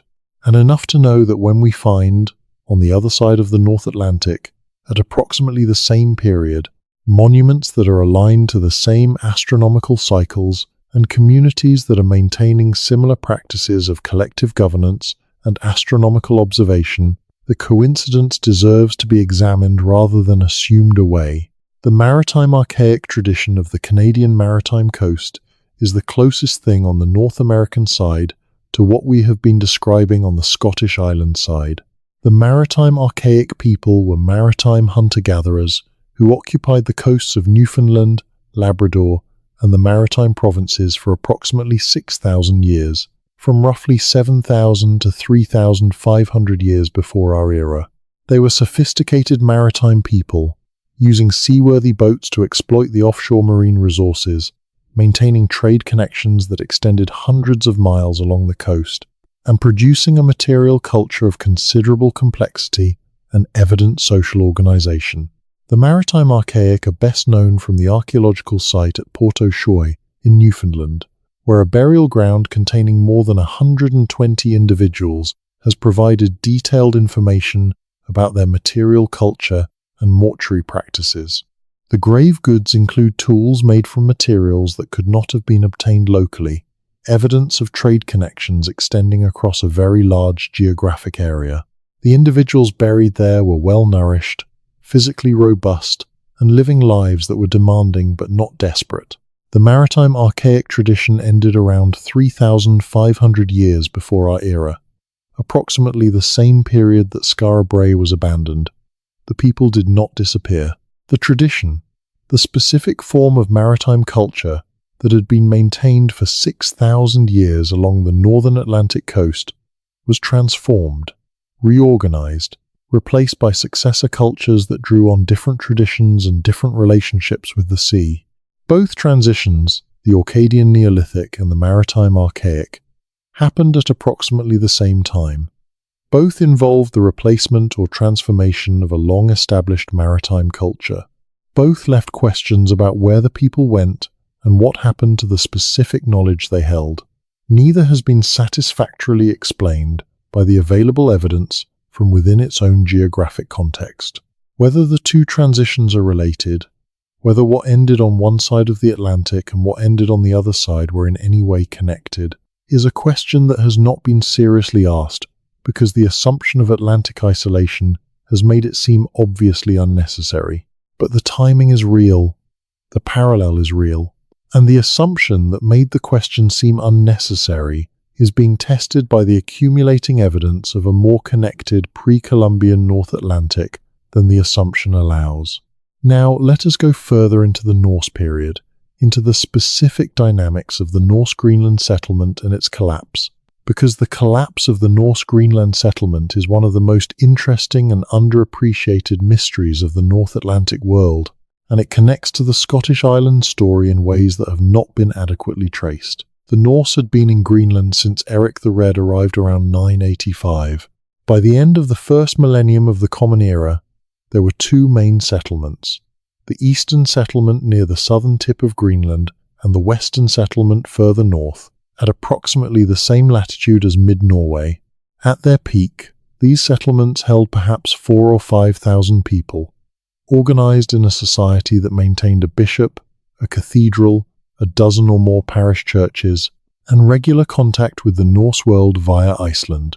The Greenland settlements were economically dependent on exports to Europe: walrus ivory, live polar bears, furs, and the labor of the settlers in producing and shipping these goods. The walrus ivory trade was particularly important. Greenland walrus ivory was the primary source of high-quality ivory for medieval European craftwork, the material that was carved into the Lewis chessmen and into similar luxury objects across the medieval European market. In the 13th century, the ivory trade was disrupted by the opening of African elephant ivory routes to the European market. Elephant ivory was larger, more workable, and more abundant than walrus ivory. As the African ivory routes developed, the demand for Greenland walrus ivory declined. The economic foundation of the Greenland settlements weakened. At the same time, the climate was changing. The medieval warm period that had made Greenland viable for Norse agriculture was ending. The Little Ice Age was beginning. The growing seasons were shorter, the winters were harder, the ice on the sea routes was more extensive and more dangerous. The conditions that had made the Greenland settlements sustainable were deteriorating. The western settlement disappeared sometime in the mid-14th century. The eastern settlement persisted into the mid-15th century. The last definitive documentary evidence for the eastern settlement is a record of a wedding held there in 1408. After that, silence. What happened to the Norse Greenlanders? The options are few. They died in place, from starvation or disease or climate-related mortality. They were killed by outside force, from either the Thule Inuit, who were expanding southward through Greenland at this period, or from European pirates or raiders. Or they left, emigrating to Iceland or Norway or somewhere else in the European world. The genetic evidence does not support a simple mass migration to Iceland. The Norse Greenland genetic signature does not appear in Iceland at the frequencies you would expect if several thousand Norse Greenlanders had migrated there in the 15th century. If the eastern settlement population left Greenland, they did not go to Iceland in numbers large enough to leave a clear genetic trace. Where did they go? The Thule Inuit were in contact with the Norse Greenlanders for at least a century before the settlements disappeared. The contact is documented in both the Norse and the Inuit archaeological records. Some of it was peaceful exchange, some of it may have been hostile. The Thule oral traditions recorded in later centuries describe interactions with people called the Kollunat, a general term for Europeans that are associated with the period of Norse-Thule contact. The possibility that some Norse Greenlanders survived by joining or being absorbed into Thule Inuit communities has been raised but not resolved. The genetics of the relevant populations have not been studied in a way specifically designed to detect this possibility. The question is real, and the answer is not known. The possibility that some Norse Greenlanders, facing the collapse of their community and the impossibility of the Iceland route, turned west rather than east, has also been raised. West from the eastern settlement is the Canadian Maritime Coast. The Norse had been to the Canadian Maritime Coast before, documented at Lanzo Meadows. The distance is manageable for a people with seagoing ships. Whether any Norse Greenlanders went west in the 14th or 15th century, and whether they found what the Leifson expedition had found 400 years earlier and what the Henry Sinclair tradition describes 60 years later, is not known. The evidence that would confirm or rule out the possibility has not been assembled and examined in a way specifically designed to ask this question. What is known is that the Norse Greenland settlements disappeared without a satisfactory explanation of where the people went, at approximately the same time that the traditions of pre-Columbian contact between the Scottish island world and the Canadian maritime coast converged to point at a specific period of contact. The convergence may be coincidental. The honest statement is that we do not know whether it is or not, because the investigation that would establish the answer has not been done. The Thule Inuit deserve more attention in this story than they have received. The Thule are the ancestors of the modern Inuit. They expanded eastward from Alaska across the Canadian Arctic and into Greenland roughly 1,000 years ago, replacing the earlier Dorset culture that had been present in the eastern Arctic for approximately 4,000 years before them. The Thule expansion was rapid by archaeological standards, covering thousands of miles of coastline in a period of a few centuries. The Thule were expert maritime hunters. They hunted bowhead whales from large open boats called umiaks, using sophisticated harpoon technology that required both the tools and the knowledge to use them effectively. The bowhead whale is one of the largest animals on Earth, and the ability to hunt it from open boats in Arctic waters is one of the most demanding of all maritime technologies. The Thule did this routinely. They were among the most capable maritime peoples on Earth at the time of their eastward expansion. The Thule expansion brought them into contact with the Norse Greenlanders in the 12th and 13th centuries. The contact, as noted, was both peaceful exchange and occasional conflict. What the Thule learned from the Norse and what the Norse learned from the Thule in this period of contact is not fully known. The exchange of practical knowledge between two sophisticated maritime cultures in regular contact over at least a century must have been substantial in both directions. The Thule knowledge of the sea, of the ice, of the behavior of the Arctic Ocean and the animals in it was vastly superior to Norse knowledge in the Arctic context. The Norse were Mediterranean-derived maritime people who had adapted to the North Atlantic over several centuries. The Thule were people who had been living in the Arctic for their entire cultural history. In the specific conditions of the Arctic and subarctic maritime environment, the Thule knew things the Norse did not. Did any of that knowledge flow westward, into the Scottish Island maritime tradition via the Norse-Scottish Island network? The Norse of Orkney and Shetland were in the same network as the Norse of Greenland and Iceland. Information and knowledge moved through the network. Whether specifically Thule-derived knowledge about the Western Sea and the lands beyond it reached the Scottish Islands via this network is not known. Whether the people of Lewis or Orkney or Shetland, in the 14th and 15th centuries, knew specific things about the nature of the lands to the west of Greenland based on information that had come through the Norse network from the Norse-Greenland contacts and their Thule exchange partners, is a question that has not been asked precisely and directly. It deserves to be asked. The Lords of the Isles governed the Western Isles and parts of the Scottish Highlands from the 12th through the late 15th century. Their seat was at Finlaggan on the island of Islay, where an artificial island in a loch was the site of their council. The inauguration ceremonies of the Lords of the Isles, as described in later Scottish records, involved standing on a carved footprint in stone, receiving a white wand, having a charter read aloud. The ceremony drew on traditions of power and kingship, rooted in the Celtic culture of the islands, traditions that the Norse overlay had not erased. The Lords of the Isles controlled the most strategically important section of the western Scottish maritime world.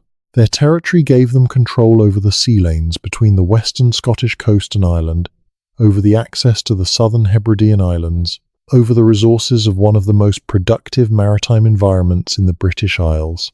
Their power was maritime power in a very direct sense, dependent on the ability to project force and maintain presence across a large area of open sea. The specific knowledge the Lords of the Isles held about the North Atlantic, the maritime intelligence they gathered and maintained as the rulers of a maritime domain, is not documented in any source that has been studied with the question of North Atlantic knowledge in mind.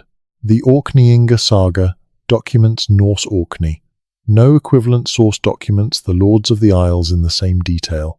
What they knew about the sea to the west of their domain, what information reached them from the Norse of Orkney and Shetland, and through them from the Greenland and Iceland contacts, is not recoverable from the documentary record. The gap is real. The knowledge was there, in the heads of the people who ran a maritime domain for 3 centuries. It did not survive the political disruptions of the late 15th century, when the lordship was forfeited to the Scottish Crown and the specific governing structure that had maintained the maritime intelligence was dissolved. The loss is real, and the knowledge that was lost included things about the North Atlantic that were specific and accurate, accumulated over centuries of maritime administration of one of the most strategically important sections of the North Atlantic world. Celtic inauguration rituals, including the one at Finlaggan, drew on traditions of sovereignty and kingship that had deep roots in the pre-Christian Celtic world of the islands. These traditions were old enough to predate the Norse settlement. They were old enough, in some of their elements, to predate the recorded history of the islands entirely. Among these traditions was a relationship between the ruler and the land, expressed in the physical act of standing on the carved footprint of the land itself, that is paralleled in traditions across a very wide range of pre-literate cultures, including several of the indigenous cultures of Eastern North America. The footprint as sovereignty marker, the physical connection between the ruler's body and the body of the land as the expression of legitimate authority, appears in contexts so widely separated in geography and culture that it cannot be explained as simple diffusion from a single source. This does not mean it did not diffuse. It may be a fundamental human metaphor for the relationship between authority and place that arises independently across cultures, or it may be something that traveled further and faster through the prehistoric world than we have assumed. The investigation of this specific question has not been done in a way that could distinguish between these possibilities. The clearances changed everything about the Scottish island communities, and the nature of the change makes them relevant to the question of what knowledge was lost and cannot be recovered. The Highland clearances of the late 18th and early 19th centuries removed tens of thousands of people from the land they had occupied for generations to make way for sheep farming that was more economically productive in the short term than the subsistence agriculture of the crofting communities. Entire communities were evicted, their houses demolished or burned, their common grazings enclosed. The resources they had depended on transferred to landlords who did not live there and who were optimizing for a different economic purpose. The people who were cleared went to the coast, where they were expected to sustain themselves by kelp harvesting and fishing.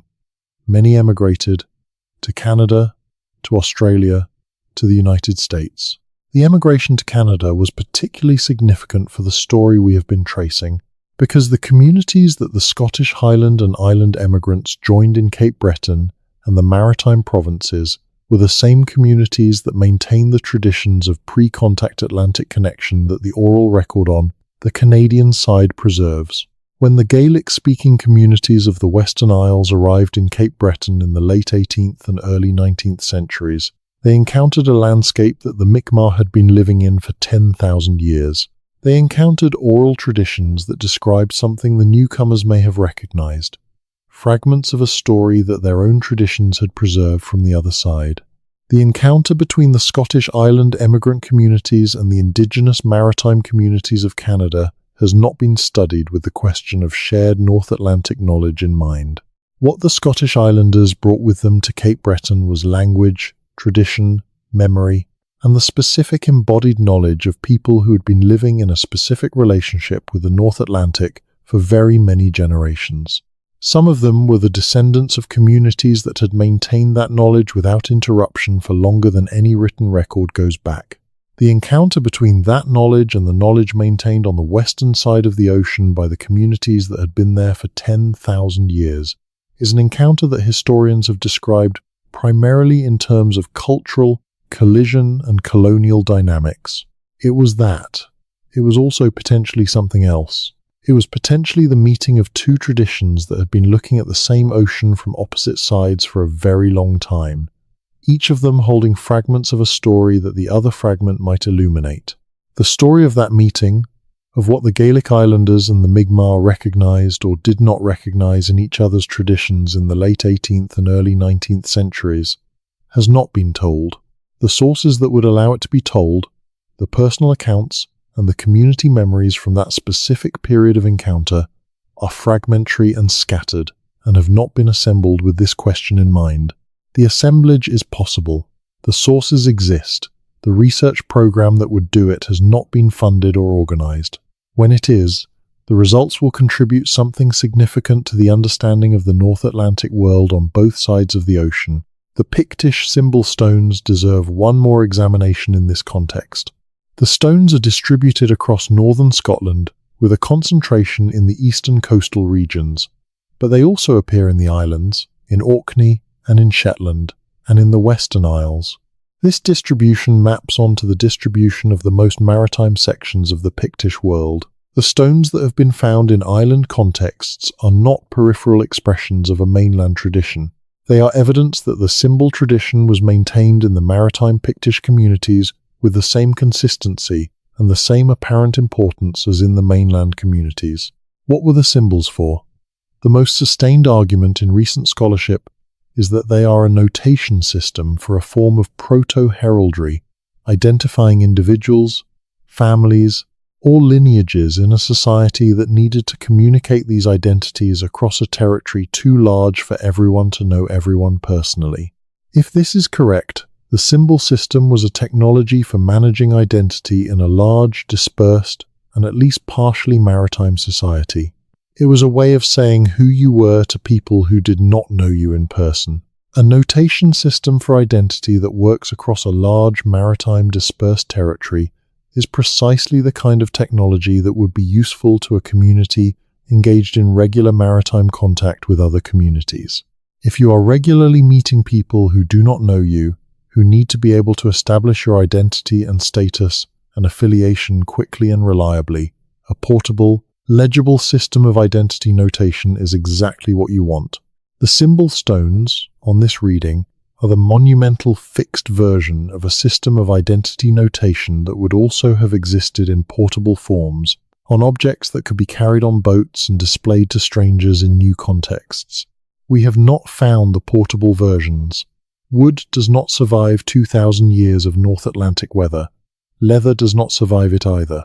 What survives is the monumental version, the fixed stones that displayed the system in its most permanent form at the most important locations.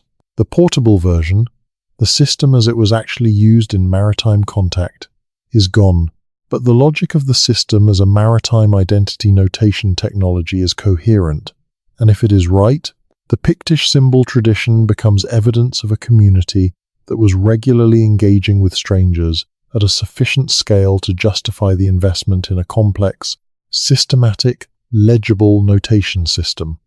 A community doing that level of maritime engagement was a community embedded in a wide maritime world. How wide? We do not know.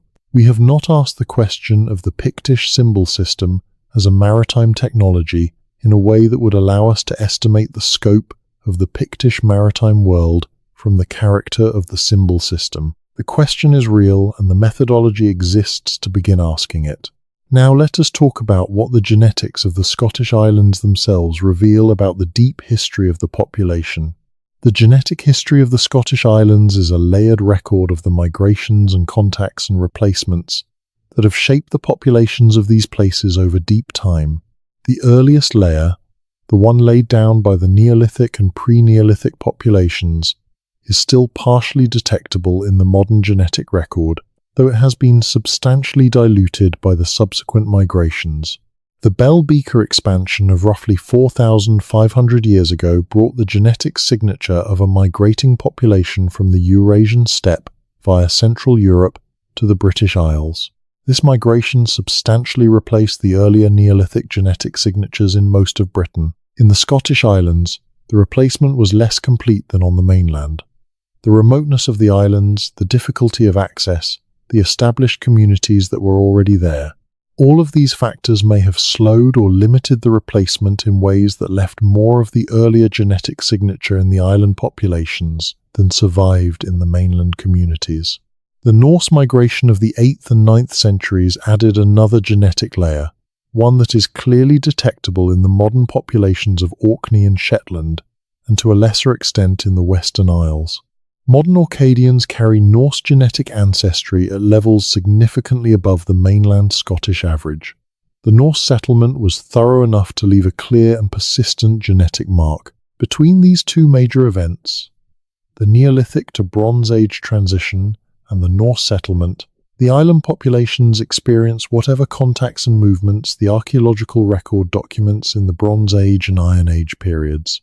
The genetic signature of the Iron Age broch builders has not been specifically isolated and analysed in a way that would characterise what population they belong to and where that population had come from. The Iron Age genetics of the Scottish Islands is an understudied area. The material is there, in the skeletal remains from broch-associated burials and from other Iron Age contexts in the islands.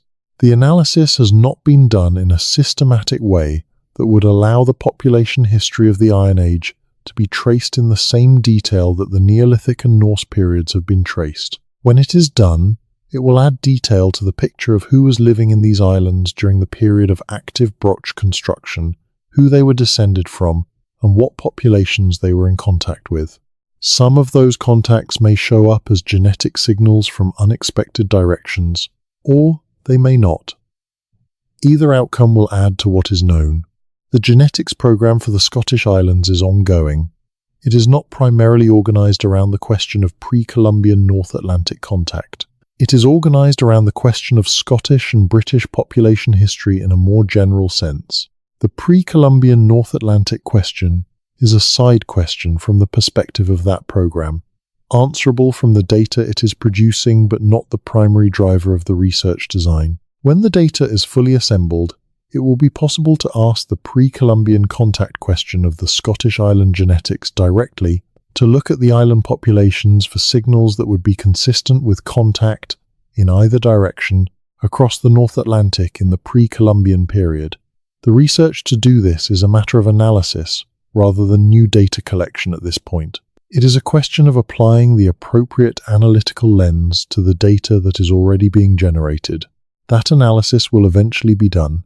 The growing interest in the question of pre-Columbian North Atlantic contact is beginning to generate the specific research programs that will apply the appropriate questions to the available data. The results will be significant. The deeper we dig, the stranger it gets. And part of what it gets is more specific, more resolvable, more like a question with an answer that is within reach rather than a mystery that can never be solved. The tools exist. The data is being generated. The questions are being formulated with increasing precision. The answers are coming. Let us return to the specific geography of the North Atlantic crossing and the knowledge required to make it. The route from the Scottish Islands to the Canadian maritime coast is not a single-leg open ocean crossing. It is a series of passages, each one manageable by any competent maritime people with good vessels and sufficient knowledge of the relevant conditions. From Shetland to the Faroe Islands is approximately 200 miles of open water. The Faroes are visible from Shetland in good conditions. The crossing can be made in 1 to 2 days in favorable winds. From the Faroes to Iceland is approximately 400 miles. The crossing takes 2 to 4 days in favorable conditions.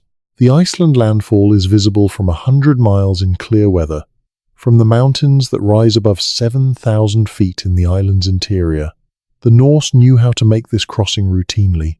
It had been made in both directions regularly for centuries before the Norse arrived, by the Celtic monks of the Peregrinatio tradition. From Iceland to Greenland is approximately 500 miles at the narrowest point, from Reykjanes in southwest Iceland to the east coast of Greenland.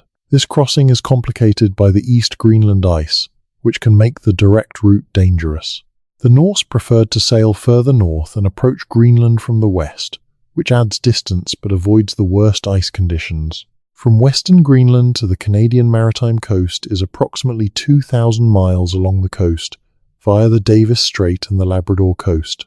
This can be done as a series of coastal passages, each one individually modest, without any extended open ocean exposure.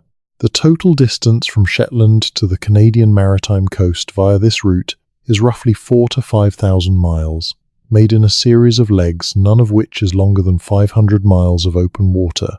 The Norse did this routinely, in both directions, during the period of the Greenland settlement. The knowledge required to make each individual leg is within the capacity of the maritime communities of the Scottish Islands during the period of the Brocks and the Neolithic monuments. What the Scottish island communities had that the Norse of Greenland had was the knowledge of the first 3 legs, Shetland to Faroes to Iceland to western Greenland. The Norse gave them the last leg, the connection from Greenland to Labrador and Newfoundland. Once that connection existed in the oral knowledge of the Scottish island maritime world, via the Norse network, the entire route was within the conceptual horizon of these communities. Whether any of them acted on it, whether any boat from Orkney or Shetland or Lewis ever sailed that route to its conclusion on the Canadian shore, is not established by the evidence we currently have. The Sinclair tradition says a boat from Orkney made it to Nova Scotia in 1398. The Mi'kmaq oral tradition says visitors from the east arrived before the French and English. The Westford Knight says someone in medieval European armour was in Massachusetts before Columbus. The gun traditions in Cape Breton say contact preceded the documented immigration. These are not nothing. They are not established as sufficient evidence for a specific historical claim, but they are enough to warrant the serious investigation that they have not yet received. The investigation is beginning, slowly, carefully, with the appropriate demands for rigorous evidence and the appropriate humility about the limits of current knowledge. The results are not in yet. The work is ongoing, and while the work goes on, the stones stand and the sea moves and the moon follows its slow 18-year cycle through the sky above the Callanish stones. And the Musabroch surveys the water that surrounds it in every direction, and the North Atlantic runs between 2 coasts that are closer than the history books have taught us to believe. The deeper we dig into the Scottish Isles, the stranger it gets. And the strangeness is not a problem to be solved. It is a sign that the map is being redrawn. The territory is larger than the map we have been using. The map is being redrawn to include it. That is not strangeness in the sense of inexplicability. That is strangeness in the sense of depth. The depth was always there. We are only now beginning to measure it.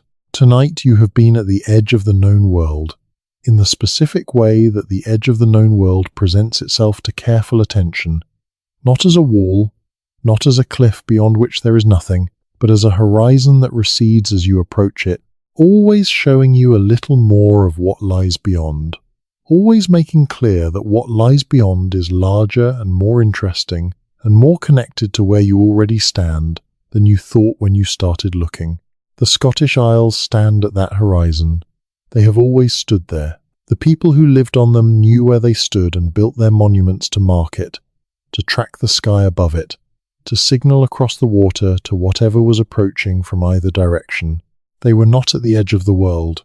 They were at the centre of a world that ran in both directions across the ocean, east to Norway and south to Ireland, and west to wherever the current and the wind and the accumulated knowledge of their tradition would take anyone willing to commit to the passage.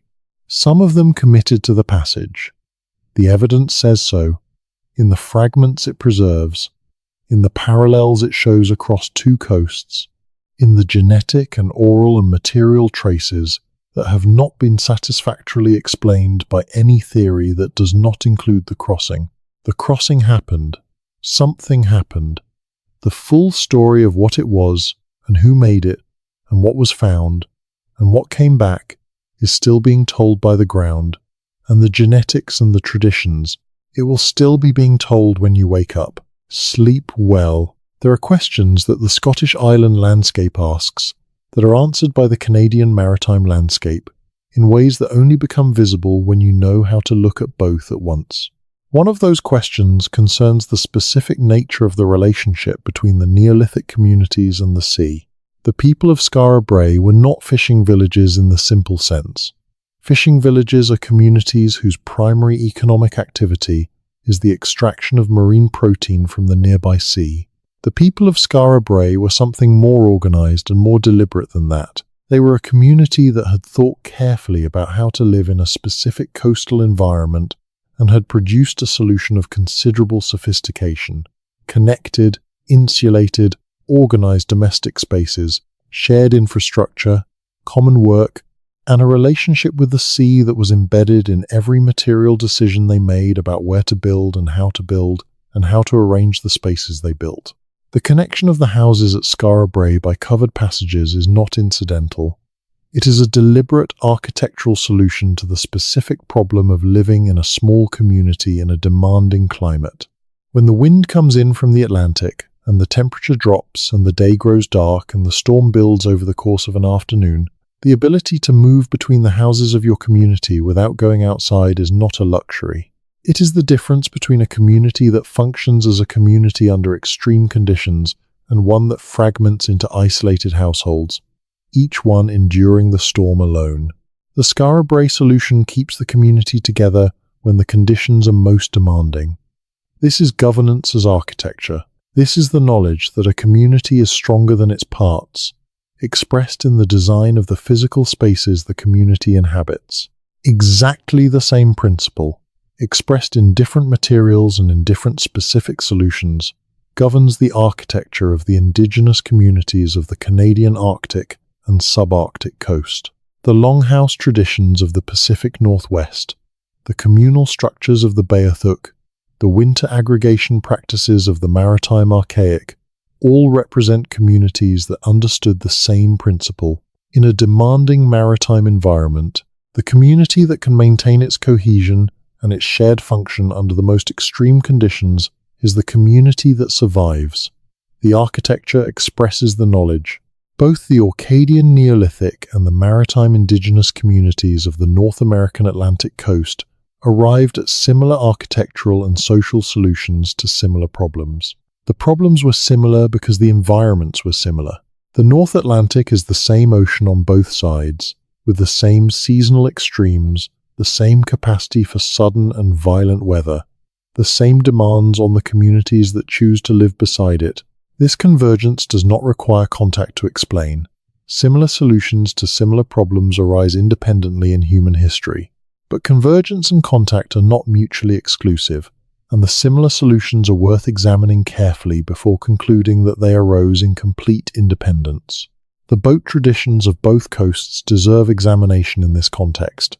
The hide-covered boat, the curragh of the Celtic world, and the kayak and umiak of the Arctic maritime peoples, is one of the most capable small vessel designs in maritime history. The curragh, a framework of wood covered with animal hide, made watertight with fat or lanolin, has a strength-to-weight ratio that makes it highly responsive and highly survivable in rough water. Unlike a planked wooden boat, which is rigid and can be stoved in by a wave of sufficient force, the hide-covered boat flexes with the water. It absorbs impact rather than resisting it. A wave that would break a rigid hull will not break a flexing hide hull of the same size. This property makes the curragh far more capable in the steep, confused seas of the North Atlantic than a rigid hull of comparable size. Tim Severin's crossing demonstrated this in practical terms. The boat flexed and moved with the sea in ways that surprised people who had not believed it possible. The kayak and umiak of the Arctic maritime peoples are built on the same principle. The frame is light, the covering is hide, the design is flexible rather than rigid. The kayak in particular is one of the most hydrodynamically efficient small vessels ever designed, capable of being paddled for extended periods in conditions that would be impossible in any other design of comparable size. Two boat traditions on opposite sides of the North Atlantic, both using the hide-over frame design, both producing vessels of exceptional capability in rough North Atlantic conditions, both maintained by communities that were among the most skilled maritime peoples in their respective hemispheres.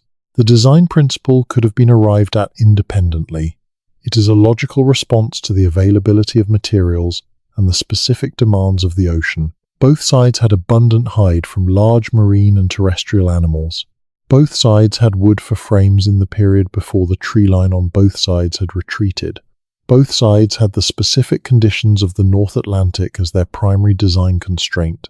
Independent invention of the same basic solution is completely plausible, but the specific similarities between the Kurug and the umiak go beyond the basic principle of hide-over frame. The specific construction techniques, the specific way of waterproofing the seams, the specific proportions that produce the optimal performance, are similar in ways that have attracted comment from naval architects who have studied both traditions. The similarity is not identity, but it is closer than pure convergence might predict. The comparison has not been studied with the rigor it deserves, because the assumption of Atlantic isolation has made it seem unnecessary. If the assumption is being revised, the comparison deserves revisiting. Now let us talk about light. The quality of light in the Scottish Islands at specific times of year is one of the things about these places that visitors consistently find difficult to describe and impossible to replicate in photographs. It has to do with the latitude, with the angle of the sun, with the water that surrounds the islands in every direction, with the specific character of the Atlantic sky. In summer, the light in Shetland barely leaves. The sky does not go fully dark. In the weeks around midsummer, it fades to a twilight around midnight and begins to lighten again toward 2 in the morning. This quality of light is called the simmer dim in the local tradition, and the words are right. It is simultaneously dim and shimmering, a twilight that has its own light rather than simply being the absence of the sun's light. In winter, the reverse. The days are short to the point of feeling like permanent dusk. The light arrives late and leaves early and never gets very high above the southern horizon, casting long shadows even at midday and giving the winter landscape a quality of low-angle illumination that makes familiar objects strange and makes the land look simultaneously ancient and provisional. The people who lived in these islands across the long span of their history organized their lives around this light. Their agricultural calendar, their fishing seasons, their social rhythms, their ceremonial calendar. All of these were shaped by the specific quality and quantity of light available in this specific latitude. The monuments they built, from Maeshowe catching the solstice sun to the Callanish stones tracking the moon's slow cycle, are in part instruments for organizing the community's relationship to the light and the cycles that govern it. The Inuit of the Canadian Arctic and Greenland share this experience of extreme seasonal light variation. The summer of continuous light, the winter of continuous darkness, the specific psychological and practical demands of both extremes. These are experiences that the people of the far north of both sides of the Atlantic share in a way that no one who has not lived through them can fully understand. Communities adapted to extreme light variation have specific ways of organizing time, of marking the transitions, of using the extremes as opportunities rather than merely enduring them as obstacles. The ceremonies around the return of the sun after the winter darkness, the practices around the longest days of summer, the ways of staying oriented and functional in conditions that disorient anyone unaccustomed to them. All of these are specific adaptations to a specific environmental condition. The specific adaptations on both sides of the North Atlantic are not identical. The communities on each side arrived at different solutions to some of the same problems, and the differences are as informative as the similarities. But the shared condition creates a shared context for understanding the world that does not exist for communities living at lower latitudes. People who have both experienced the Scottish Island winter and the Arctic winter of the Canadian North consistently note specific points of recognition, specific moments when the other tradition's way of understanding the dark or the cold or the return of the light makes sense in a way that it would not make sense to someone who has not experienced both. The recognition is not incidental. It is the recognition of a shared condition that the two traditions have addressed with the same fundamental seriousness. The machair in summer is a vivid contrast to the winter and to everything about the island landscape that is stark and demanding and grey.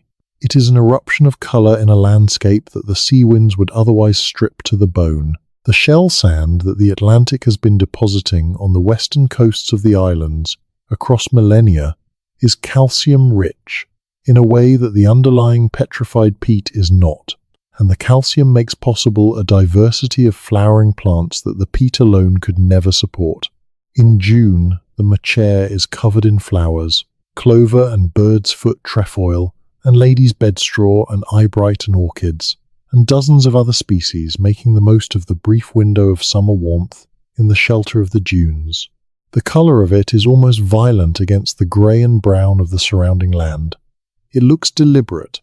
It looks like something a painter would put in the foreground to show you where the interest is, and in a sense it is deliberate. The machair is the product of millennia of interaction between the Atlantic's deposits and the communities that graze their animals on the coastal grasslands, a landscape shaped by the relationship between the human community and the ocean it lived beside. The archaeological material buried under the machair reflects this long relationship. There is human presence in the machair going back as far as the Neolithic, and probably further, into periods before the available dating methods can be applied precisely to the material that survives. The machair has been the coastal margin where people lived, where they buried their dead, where they kept their animals, where they maintained the edge of their world. The dunes that cover and uncover this material are still moving. They move at rates that are perceptible over the course of a few years, in the same places you stood 3 years ago and saw exposed beach. The archaeology of the machair is an ongoing discovery rather than a completed one.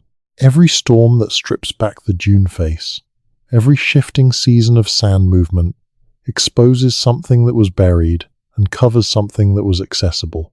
This dynamic record is still being read. What it will eventually tell us about the deep history of the coastal communities of the Western Isles, about the density and character of human occupation in the period before the Neolithic monuments were built, about the specific nature of the relationship between the pre-Neolithic communities of the islands and the sea that surrounded them, will add to the picture we are assembling of the pre-Columbian North Atlantic world. The picture is incomplete. It will always be incomplete. The ocean has taken more than it has preserved. The storms and the rising water and the grinding of the tide against the stone have destroyed more evidence of the human past of the North Atlantic than will ever be recovered. What remains is a sample of a larger whole, biased by the specific conditions of preservation toward things made of stone and away from things made of wood and hide and bone and organic materials in general.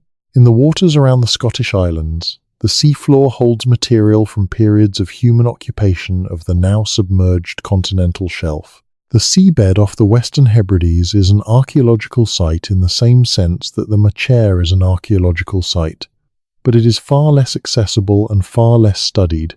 The technology to examine the seabed archaeology of the North Atlantic continental shelves is improving. The cost is still high.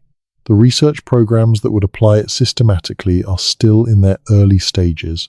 What the seabed will eventually show about the character of human occupation of the continental shelf during the periods of lower sea levels, about the tools and structures and activity patterns of the communities that lived on the now submerged coastal land, will add something fundamental to the picture of the pre-Columbian North Atlantic. The communities that lived on the exposed shelves were as close to the other side of the Atlantic as any other communities on either coast, because the lower sea levels reduced the ocean's width and changed the geography of the crossing in ways we have not fully accounted for. When the sea level was 120 meters lower than it is today, the continental shelf west of the Hebrides was above water. The communities living on that exposed shelf were living hundreds of miles west of the current Scottish shoreline, in a world that was already much closer to the North American coast than modern geography suggests. They were already halfway, in a real geographical sense, to the coast they would have found if they had continued west. Whether any of them did is not known, but the question of the potential for North Atlantic contact in the late glacial and early post-glacial period, when the ocean was narrower and the exposed shelf on both sides brought the populations closer together, has not been seriously asked. The available evidence is buried under the sea on both sides. It will be retrieved, eventually. The technology will improve, the funding will follow the improving technology, and the seabed archaeology of the North Atlantic will be examined with the same systematic attention that has been applied to the land archaeology of both coasts. When that happens, the picture of the pre-Columbian North Atlantic will change in ways we cannot currently predict. The deeper we dig, the stranger it gets, and the digging is just beginning. Come back now to the stones. Come back to the specific stones of the Callanish Circle, standing in their field above the sea lock on the west coast of Lewis, in the weather that the Atlantic delivers to this coast without interruption from any land to the west for 3,000 miles. The stones at Callanish are local gneiss, a metamorphic rock from the ancient basement of the Lewisian geology, some of the oldest surface rock in the world. The Lewisian gneiss is approximately 3 billion years old. It is among the oldest rock that is consistently exposed at the surface anywhere on Earth. The people who quarried these stones for the Callanish monument were quarrying material that had been present in the ground since before complex multicellular life existed on this planet. The scale of the time involved in the Lewisian gneiss is so large that it does not connect to anything in human experience. 3 billion years. The Scottish Islands sit on some of the oldest surface rock in the world, rock that was already ancient when the first dinosaurs evolved, rock that was already ancient when life moved from water to land, rock that predates most of the geological history that the standard vocabulary of geology refers to as ancient. The people who stood in these stones and tracked the 18-year cycle of the moon were standing on a surface that was already 3 billion years old. The moon they were tracking was 4.5 billion years old. The stars they used for navigation were older still, billions of years old, light that had left its source before the solar system existed. The scale of time that the landscape of the Scottish Islands puts before you, if you are paying attention to the geology, is not comprehensible in the way that comprehensible facts about human history are comprehensible. It requires a different kind of attention, a willingness to hold a number without understanding it, to know that 3 billion is more than 3 million is more than 3,000, without being able to fully feel the difference. The people of the Neolithic Scottish Islands did not know they were standing on 3 billion-year-old rock, but they were standing on it. And the specific quality of the landscape they were standing in, the specific way that the ancient rock forms these islands, the specific shapes and textures and behaviors of the gneiss in the weather of the North Atlantic, was part of the world they understood and worked within and encoded in their monuments. The Lewisian geology connects the Scottish Islands to the Canadian maritime coast in a way that has nothing to do with human contact and everything to do with the shared geology of the ancient North Atlantic. The same ancient continental basement that underlies the Scottish Islands, the Lewisian complex, was part of the same ancient continent as the Canadian Shield, the ancient basement of the North American geology. When the North Atlantic opened, 200 million years ago as the continental plates separated, it separated the two halves of this ancient basement from each other. The Scottish gneiss and the Canadian Shield are, at the deepest geological level, parts of the same ancient thing that the Atlantic has been pulling apart for 200 million years. The ocean between them is young, geologically speaking. 200 million years is young, relative to the 3 billion years of the rock it separated. The ocean was not always there. The land was connected. The life on the land was connected, The plants and animals that evolved in the period before the separation share ancestral lineages that the separation interrupted. The people who eventually came to live on both sides of the opening ocean were separated by something younger than the rock they lived on. The ocean between them is a geological infant compared to the ground under their feet. This is not an argument for connection between the human communities. The geological connection happened 200 million years ago, far before any human was present anywhere. The human communities on both sides arose in their specific forms long after the geological separation was complete and the ocean had been running between the two coasts for 200 million years. But the geological connection is real, and it expresses something true about the relationship between the Scottish Islands and the Canadian maritime coast that the geographical separation can obscure. They are parts of the same ancient world, divided by something that is younger than either of them, and the division is not permanent in geological terms, though it is certainly permanent on any human timescale. The specific feeling of standing in the Scottish Island landscape on the ancient gneiss, looking west across 3,000 miles of Atlantic water to a coast that sits on the same ancient basement in a different configuration, is the feeling of looking at something that was connected before memory and will be connected again after memory is over. The ocean between is real and navigable, and not to be underestimated, but it is also, on the largest scale, temporary. Now let us end where we began. Let us end at the edge of the water. The Atlantic in the waters around the Scottish Islands has a quality of presence that is difficult to convey to anyone who has not stood beside it in the particular conditions that the outer islands create. It is not the placid quality of a Mediterranean sea or the benign quality of a tropical ocean. It is present in the way that something powerful and indifferent is present, filling the available space, making itself known without any particular effort, simply being what it is with a completeness that leaves no room for any other interpretation. The people who lived beside this ocean for thousands of years did not pretend it was benign. They knew it was not.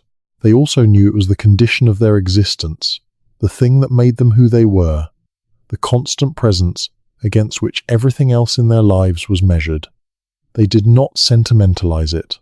They worked with it and against it, and within it with the practical knowledge of people for whom the ocean was not a backdrop, but a participant in every decision they made.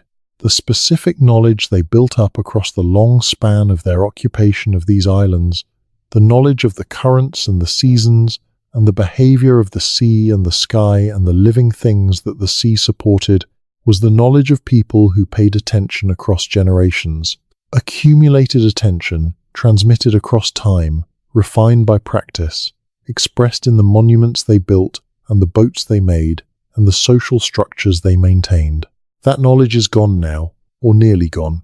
What remains of it lives in the material culture, in the standing stones and the ruined rocks and the Machair archaeology, and the DNA of the modern populations and the fragments of oral tradition that have been recorded before the communities that maintain them dispersed. What remains is enough to know that the knowledge was real, that it was sophisticated, that it included things about the North Atlantic that we have not yet asked whether it included, because the questions have been blocked by assumptions that are now being tested. The testing is ongoing. The questions are being asked. The answers are in the ground and in the genetics, and in the archive of oral traditions that the world's indigenous communities are beginning to share with researchers who are finally prepared to receive them with the seriousness they deserve. The receiving is happening, slowly, with appropriate care for the communities whose knowledge is being shared, and whose histories have been underserved by the institutions that are now asking to benefit from that sharing. The answers will come at their own pace, shaped by the relationships being built and the trust being earned.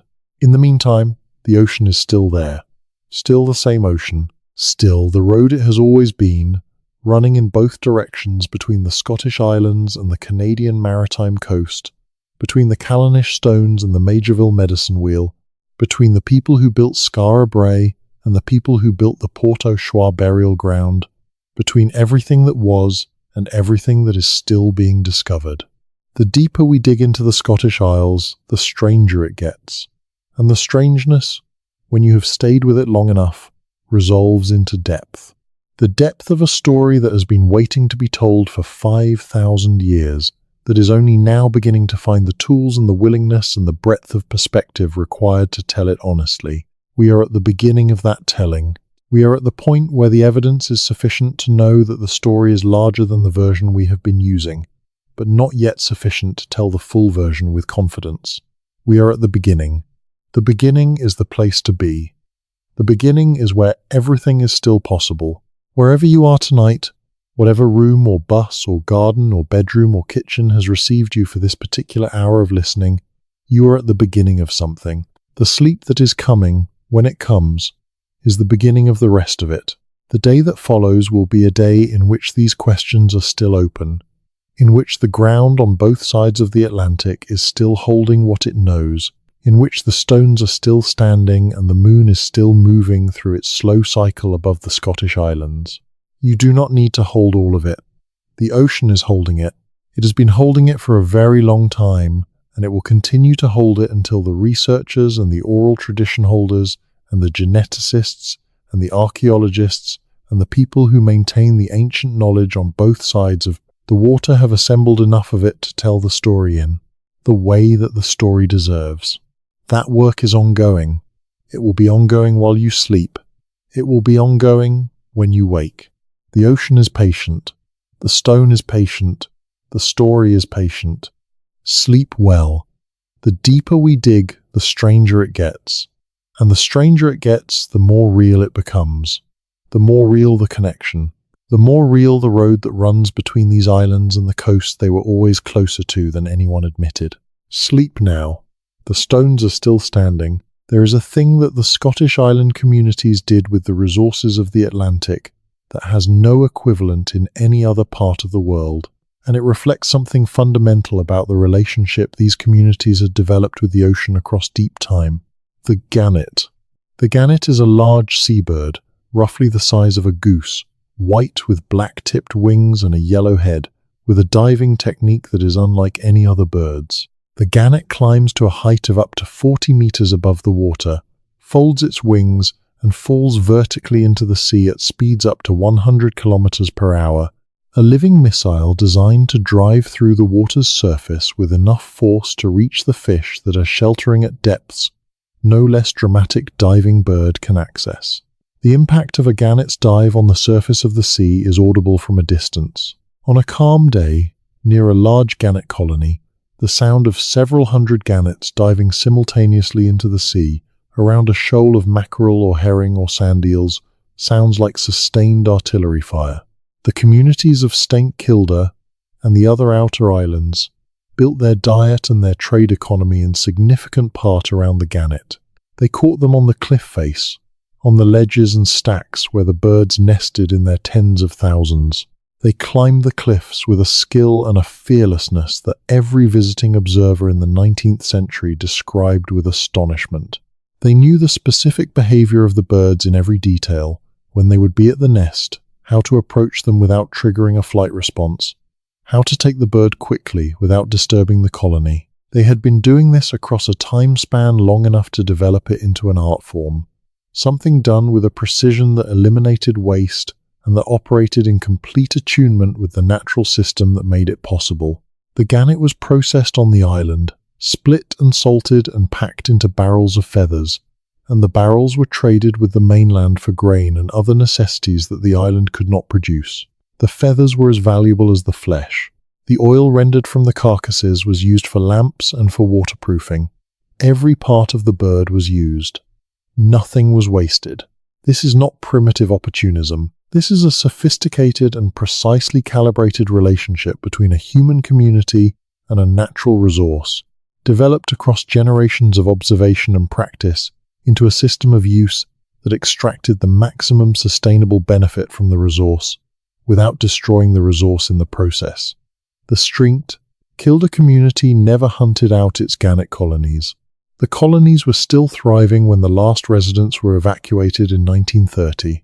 Stack and Armin is still the largest single gannet colony in the world, a community that maintains a natural resource in productive condition across 2,000 years of intensive use has achieved something remarkable. It has understood the resource in sufficient depth to know exactly what level of extraction the natural system can sustain, and it has organized its economy around that sustainable level rather than extracting more in the short term at the cost of the resource's long-term viability. This is ecological knowledge in the deepest sense. Not ecology as a formal scientific discipline, but ecology as the lived understanding of a community that has paid sustained attention to its environment across enough time to know how the system actually works rather than how it appears to work in the short term. The maritime archaic communities of the Canadian coast maintained a similar relationship with the marine resources they depended on. The evidence from the Port-au-Choix site and from other maritime archaic contexts along the Labrador and Newfoundland coast shows communities that were living in a sustained, calibrated relationship with the marine environment, extracting protein from the sea at rates that the sea could maintain across millennia. The knowledge required to maintain that relationship is the same kind of knowledge that the St. Kildans maintained about the gannet. It is the knowledge that comes from paying attention across a time span long enough to see past the short-term fluctuations to the underlying dynamics of the system. It requires multi-generational transmission of information, maintained without writing, accurate enough across the transmission chain to preserve the key insights across periods long enough to observe the long-cycle dynamics of the marine environment. This is sophisticated knowledge. It is not primitive. It is not simple. It is harder to develop and maintain than most of what we call science, because it requires a transmission chain that is intact across many generations, maintained by a community that has the discipline to observe without interfering, to hold the knowledge without distorting it, and to act on it without exceeding its implications. The communities of the Scottish Islands and the communities of the Canadian Maritime Coast developed and maintained this knowledge independently, in response to the same fundamental challenge of living in a sustained relationship with the North Atlantic's marine resources. The parallel is real. The sophistication is real on both sides. If there was contact between these communities at any point in the long span of their respective occupations, the exchange of this ecological knowledge would have been among the most practically valuable things that could have been exchanged. Knowledge of specific species, specific behaviors, specific indicators of environmental change. These are things that every maritime community wants from every other community it encounters, because the shared problem of sustainable marine resource use is one of the central practical challenges of maritime life. Whether that exchange happened, whether the specific ecological knowledge of the Scottish island communities and the specific ecological knowledge of the maritime archaic and their successors were ever in dialogue with each other across the North Atlantic, is not known, but if it was, the traces of that dialogue might be visible in the convergent sophistication of the two traditions, in the specific aspects of the relationship between community and resource that are similar in ways that cannot be attributed to the shared challenge alone. The comparison has not been made. The research that would make it is a collaboration between marine biologists and archaeologists and anthropologists and indigenous knowledge holders on both sides of the Atlantic. The institutions that would fund and organize that collaboration have not yet recognized the question as worth asking. When they do, the comparison will be made. The results will be significant. Now, let us talk about the stars, because the stars connect the Scottish island communities to the navigational tradition that made the North Atlantic crossable, and they connect both to the indigenous astronomical traditions of the Canadian and American interior in ways that deserve attention. The night sky at Callanish, or Maeshowe, or Mushabroch on a clear winter night is a sky that has not been available to most of the people alive today. There is no light pollution on the Scottish Islands in the way there is light pollution anywhere near a city. The Milky Way is visible in full, a river of faint light crossing the sky from horizon to horizon. The individual stars and their motions are visible with a clarity that makes modern observational astronomy seem like a different kind of experience from the direct visual engagement with the night sky that the Neolithic communities of Orkney and the Western Isles had access to every clear night of their lives. They knew the sky the way we know our streets, by name, by position, by the expected behavior of familiar things in familiar places. They knew which stars rose and set and when, which ones circled the pole without setting, which ones appeared at specific positions in relation to the horizon at specific times of year. They knew what the sky looked like at midsummer and at midwinter and at the equinoxes, and they encoded that knowledge in monuments that expressed the sky's key moments in permanent form. The navigation of the open sea depends on this knowledge. To navigate by the stars is to know the sky well enough to use specific stars as reference points for specific directions at specific times of year.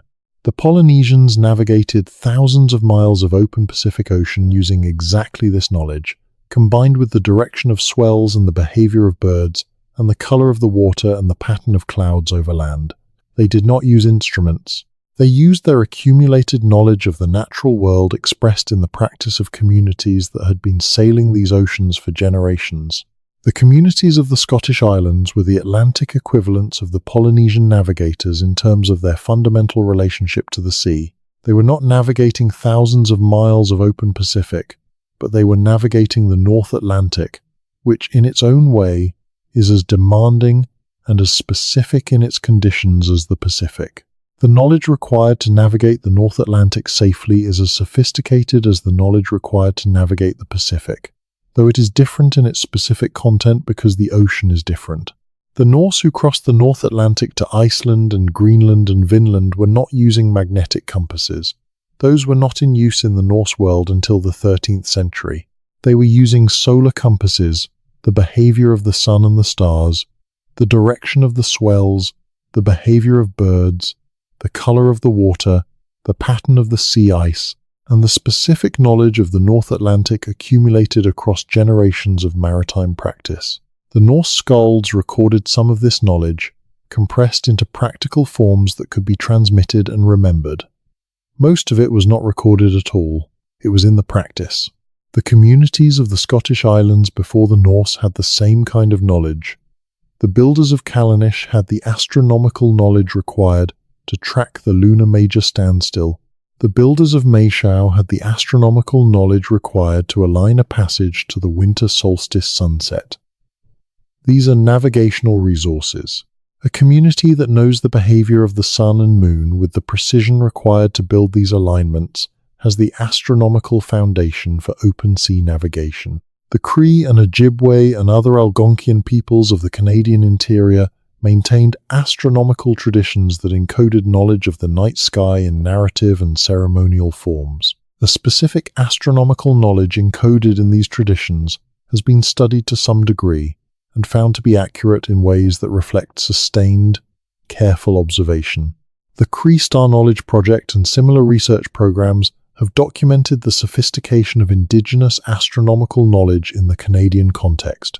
The comparison between the astronomical knowledge systems of the Scottish Island Neolithic and the astronomical knowledge systems of the Eastern North American indigenous traditions has not been systematically made.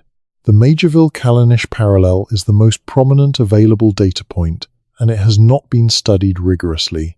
The research program that would study it is multidisciplinary: archaeoastronomy, indigenous knowledge studies, comparative anthropology, and the specific expertise of the indigenous communities whose knowledge is being studied. That program has not been organized. It will be, eventually, as the questions that motivate it become impossible to ignore. When it is organized and the research is done, the results will be one of the most significant contributions to the understanding of the pre-Columbian North Atlantic of the coming generation. The Viking Age is the period in which the Scottish island world is most directly documented in the primary sources, and the primary sources make clear that the Norse world centered on Orkney and Shetland was in every meaningful sense a North Atlantic world, not a European world that happened to have extensions into the North Atlantic. The Orkney-Inga saga is a political chronicle of the Earls of Orkney from the 9th century through the early 13th. It reads like a game of complex political chess played on a maritime board. Alliances made and broken, expeditions sent south to pillage the Irish and Scottish coasts, competing claims settled by combat or by negotiation, or by the kind of strategic treachery that Norse political life institutionalized as a standard tool of governance. What the saga makes clear is that the world it describes was organized around the sea. The Earls of Orkney were powerful because they controlled strategic waterways and could project force across them. Their wealth came from the sea routes they taxed and the raids they conducted across the sea. Their politics were driven by the relationships they maintained with other maritime powers: the Norwegian crown, the Scottish kingdom, the Hebridean chieftains, the Irish Norse settlements. The Orkneyinga saga does not describe the Scottish islands as the edge of the world. It describes them as the center of a world that extended in all directions across the sea. The islands are described with the specificity of places that the saga's audience knew and cared about, that had the same status in the saga's geography as the more famous places in the European historical record have in more familiar narratives. This matters for how we understand the position of the Scottish islands in the pre-Columbian North Atlantic. They were not peripheral. They were central to a maritime world that extended in all directions, including to the west, and their inhabitants were people for whom the world beyond the nearest horizon was not theoretical. It was the world they traded with, raided, made alliances with, and maintained relationships with across the full extent of their maritime reach. The full extent of that reach, as documented in the Norse primary sources, extended to Iceland and to Greenland. As known in the tradition of the Vinland sagas, it extended to the North American coast. Whether any specific Scottish island community extended its reach that far, in the Norse period or before it, is not established. But the world in which such an extension was conceivable, and in which the knowledge and the vessels to attempt it existed, is documented by the primary sources in considerable detail. The knowledge and the vessels were there. The question is whether the specific extension happened. The evidence that points toward yes is not conclusive. The evidence that would establish no is not present. The investigation is ongoing. Let me spend some time on the Finlaggan site on Islay, because Finlaggan represents something in the history of the Scottish island governance tradition that connects to the broader story in a specific way. Finlaggan is a loch on the island of Islay in the southern Hebrides. In the medieval period, it was the seat of the Lord of the Isles. The main island in the loch, Eilean Moor, was the site of a great hall, a chapel, and a council chamber. A smaller island, Eilean na Comhairle, the island of the council, was where the Council of the Lords convened. The two islands were connected by a causeway that could be controlled, making the site both administratively central and defensively secure. The council that met on Eilean na Comhairle was not a simple feudal council of subordinates reporting to a superior. It was a representative council of the island chiefs, meeting to decide on matters affecting the lordship as a whole. The tradition was that major decisions required the agreement of the council, not merely the assent of the lord. This was not democracy in the modern sense, but it was a tradition of shared decision-making that distinguished the governance of the lordship of the Isles from the feudal governance of the Scottish mainland. The inauguration ceremony of the Lord of the Isles, conducted at Finlaggan, involved the new lord standing on a carved stone footprint, representing his connection to the land, and being handed a white wand as a symbol of authority. The specific elements of the ceremony, the footprint, the wand, the public acknowledgement of the chiefs, draw on traditions of Celtic kingship that predate the Norse settlement of the islands and that connect the lordship to a much older tradition of governance in the island world. The carved footprint as sovereignty marker is not unique to Finlaggan. It appears in the inauguration traditions of other Celtic kingdoms, in Ireland and in Scotland. It appears, in a different cultural context but with a similar symbolic logic, in several of the indigenous traditions of Eastern North America, where the physical connection between the leader's body and the body of the land is expressed in similar ceremonial forms. The parallel is not evidence of a specific connection. It may be a parallel development of the same metaphor in two different cultural contexts. Or it may be a trace of something that moved between contexts in a period before the written record makes such movement visible. The current evidence cannot distinguish between these possibilities. The investigation that would allow the distinction has not been organized. The specific material culture of Finlaggan, the objects found in the excavation of the site, includes objects that reflect the wide trade connections of the Lordship of the Isles in its period of greatest power.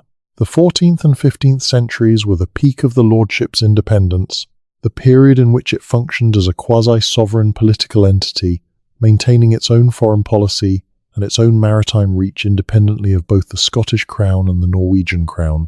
In that period, the Lords of the Isles maintained contacts with the surviving Norse communities of the North Atlantic, with the Irish chieftains, with the merchants of the Scottish and English East Coast ports, and with whatever political entities existed at the western edge of their maritime world. The specific nature of those western contacts, in the period of the Greenland Norse collapse and the increasing isolation of the far western settlements, has not been traced in the documentary or archaeological record with the specific question of North Atlantic connections in mind. The question is real. The archival material that might answer it, in the surviving records of the Lordship of the Isles, in the records of the Norwegian Crown's correspondence with the Orkney Earls and the Hebridean chiefs, in the material culture of the period preserved in the excavated sites, has not been assembled and analysed with the North Atlantic connection question as the organising framework. When it is, it will add something specific to the broader picture we have been assembling. The specific question of what the Scottish island communities knew about the Western Atlantic in the 14th and 15th centuries, in the period of the Norse Greenland collapse, is the most precisely answerable of the questions this documentary has been asking. The documentary and archaeological record from this period is richer than the record from earlier periods. The question is specific enough to be testable against the available evidence. The research that would test it is feasible with existing methodologies.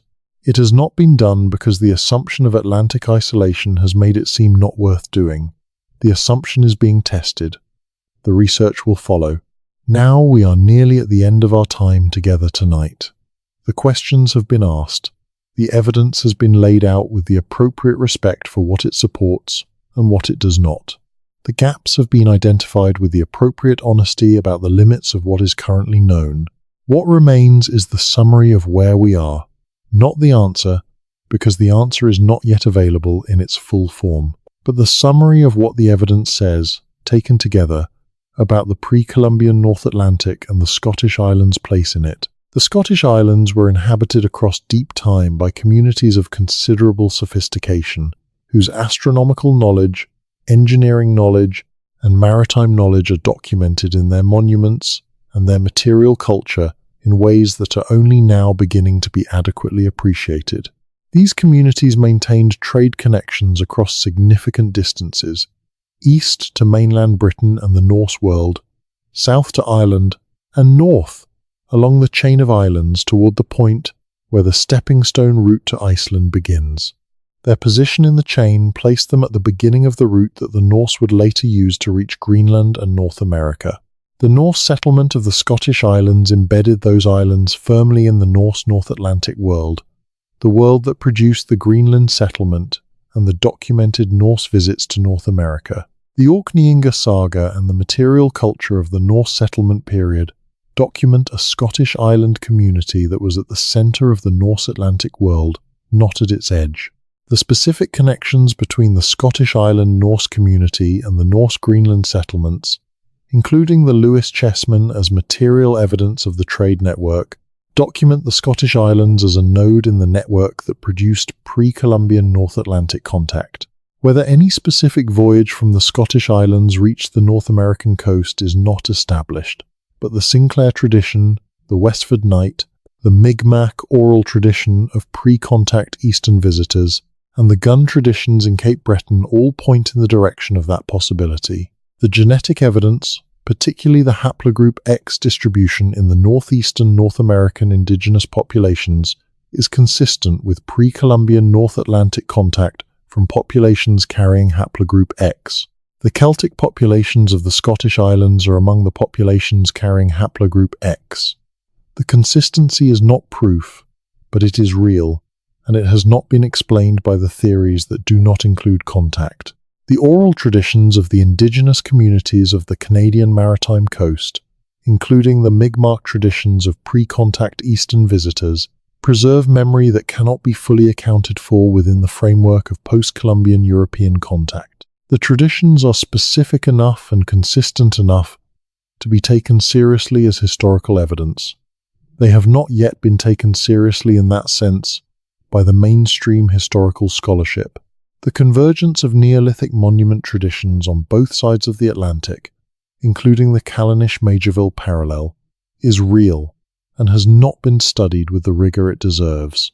The drowned continental shelf archaeology on both sides of the Atlantic represents a largely unexplored record of the human past of the North Atlantic. The communities that lived on the exposed shelf during the periods of lower sea levels were closer to each other than the current geography suggests, and the evidence of their presence and their activities is preserved in the seabed archaeology that the improving technology is beginning to access. Taken together, these lines of evidence are consistent with a pre-Columbian North Atlantic that was more connected than the standard history acknowledges, in which the Scottish Islands played a significant role, and in which the relationship between the Scottish island communities and the indigenous communities of the Canadian Maritime Coast and eastern North America was more complex and more substantive than anything that can be explained by post-Columbian contact alone. The investigation is ongoing. The evidence is accumulating. The questions are becoming more precise and more answerable. The results are coming. The deeper we dig into the Scottish Isles, the stranger it gets. And the stranger it gets, the more it becomes clear that the story we were told was a simplification, and that the simplification has hidden something real and large and worth recovering. The recovery is happening, slowly, carefully, with the appropriate respect for the communities whose histories are being recovered and the appropriate demand for the evidence that recovery requires. The work is difficult. The results are uncertain. The reward, when the evidence finally accumulates to the point where a revised picture is possible, will be a more accurate and more generous understanding of the human past of the North Atlantic world. More accurate and more generous. That is the goal. Not a dramatic revision that replaces one simplification with another. A more accurate picture that acknowledges the complexity and the connection and the depth of the story that the standard account has had to leave out. The stones are still standing. The ocean is still running. The moon is still making its slow 18-year arc above the Callanish stones. The evidence is still in the ground on both sides of the Atlantic, patient as the gneiss it rests on, waiting for the questions that will allow it to be read. There is a quality to the North Atlantic in autumn that is worth understanding before we close, because autumn is the hinge of the year in the maritime world, the season when everything turns, and the character of life changes, from the expansive character of summer to the contracted, interior character of winter. In autumn, the Atlantic storms begin to build. The pressure systems that have been relatively stable through the summer months begin to shift and deepen and move with more force. The winds from the southwest that bring mild air and rain in spring and summer shift toward the northwest and the north, bringing colder, harder air with more edge to it. The seas that were manageable through the sailing season begin to build toward the heights they will reach in winter, the heights that took the 3 men from the Flannan Isles lighthouse.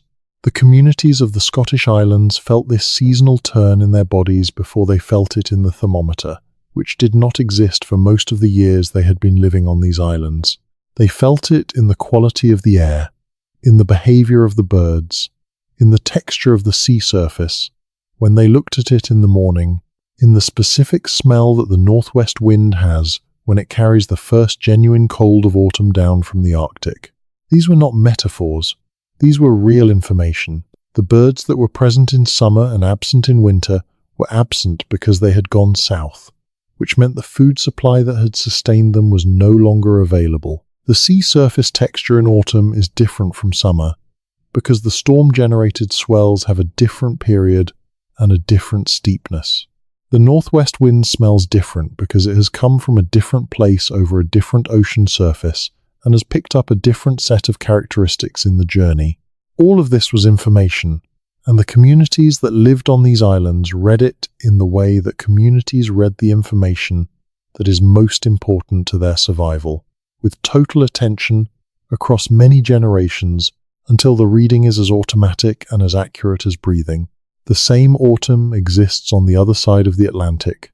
The same seasonal turn, the same behavioral changes in the birds and the sea and the air, happens on the coasts of Nova Scotia and Newfoundland and Labrador as happens on the coasts of Shetland and Orkney and Lewis. The specific signals are different in their detail because the specific birds and fish and weather patterns are different, but the structure of the seasonal information is the same. Autumn is the turning point.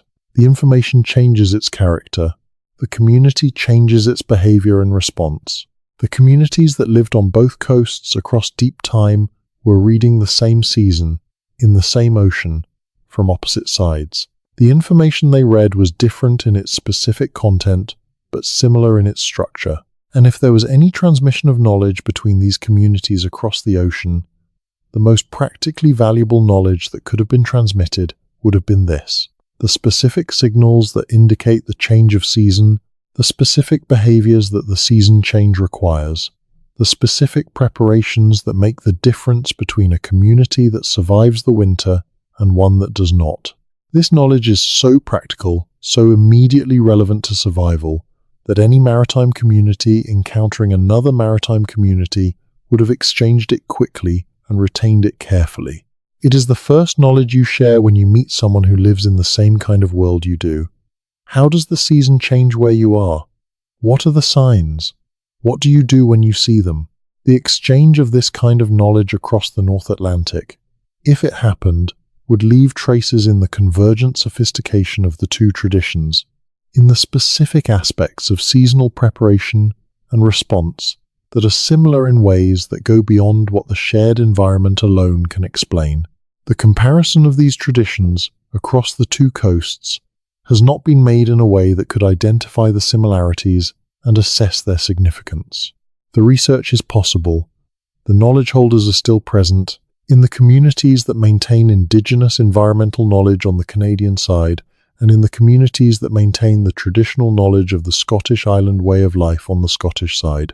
The comparison requires only the willingness to bring these knowledge holders into dialogue, to ask the right questions, and to listen to the answers with the appropriate seriousness. That dialogue has not happened in an organized way. It is beginning, in small ways, in collaborations between researchers and communities that are starting to see the value of cross-Atlantic comparison. When it develops into a full research program, the results will be among the most practically valuable and humanly meaningful contributions to the understanding of the North Atlantic world that this generation of researchers will make. The knowledge that has been held separately on both sides of the ocean, maintained by communities that have never been asked whether their knowledge resonated with anything from the other side, may turn out to be the most important evidence of all. Not the monuments, not the genetics, not the documentary record, but the living knowledge of communities that maintain their relationship with the North Atlantic across the span of time, through which the monuments and the genetics and the documents were accumulating. The living knowledge. That is what has been undervalued in this investigation, and that is what deserves to be centered in the next generation of the research. Let us now revisit Shetland one more time, because there is something about the Shetland community in the modern period that connects the deep history we have been exploring to the present in a way that is worth noting before we finish. Shetland is, in the 21st century, one of the most prosperous communities in Scotland, due in large part to the oil revenues that have flowed through it since the development of the North Sea oil fields in the 1970s. The oil changed the economy of Shetland dramatically and quickly, in ways that the island community has managed with a degree of political acumen that has impressed outside observers. The Shetland Islands Council negotiated arrangements with the oil companies and the British government that gave the local community a share of the oil revenues in a way that few other oil-producing communities in the world have managed to secure. The result is a community that has maintained its cultural identity, its traditional practices including the Uphelly A Fire Festival and the fiddle tradition and the specific character of Shetland life, while also developing the economic infrastructure to support a modern standard of living on a remote island in the North Atlantic. The Shetlandic identity, distinct from both Scottish and English identity, has been maintained, and in some respects, strengthened through the period of economic development. This is not incidental to the story we have been telling. The ability of the Shetland community to maintain its identity and its cultural distinctiveness through a period of dramatic economic change reflects exactly the kind of deep community resilience that has allowed these island communities to maintain their specific character across thousands of years of disruption and change and external pressure. The same community that negotiated the oil revenue arrangements in the 1970s is the community that built the Brocks in the Iron Age. Not the same individuals, but the same community in the sense that matters.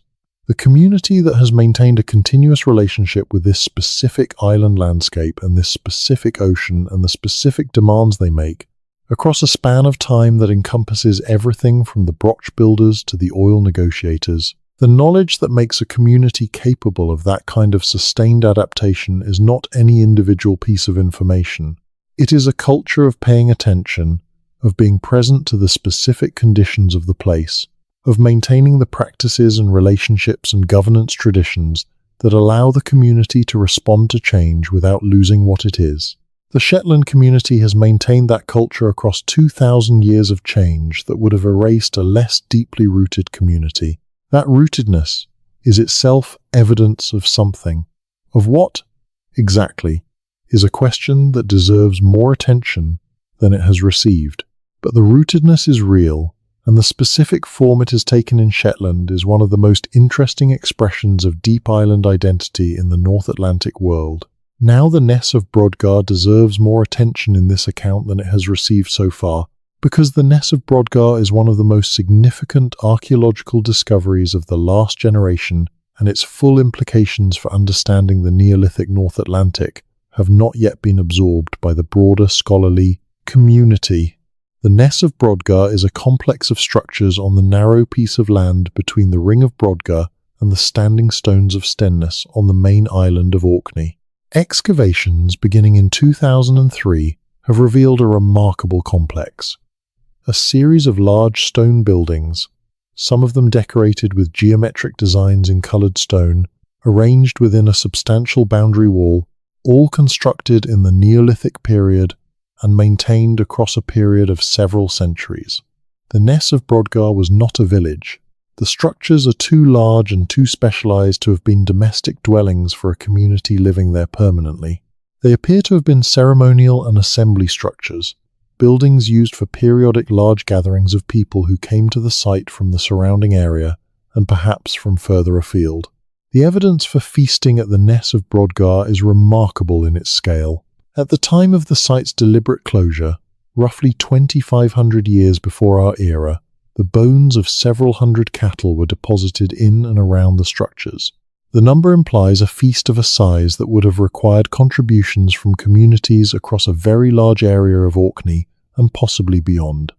The site was a gathering place for communities spread across a wide territory. The decorated stonework at the Ness of Brodgar is unlike anything found at other Neolithic sites in the British Isles. The coloured stone designs on the walls of the main structures show a degree of artistic ambition and sophistication that places the community responsible for them in the first rank of prehistoric artistic traditions. The designs are not incidental.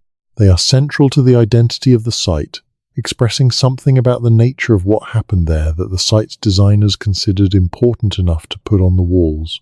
What happened there, at the Ness of Brodgar, in the 5 centuries before its deliberate closure?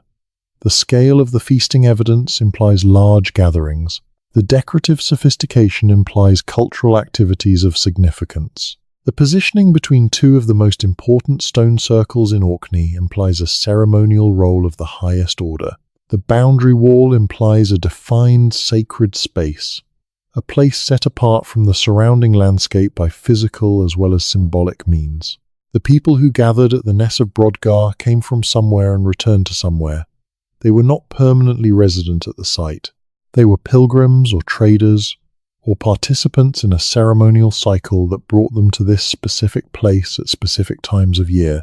And the evidence of the cattle feast at the time of closure suggests that the ending of this cycle was recognized as an ending, that the community that had maintained it understood that what it was doing was final.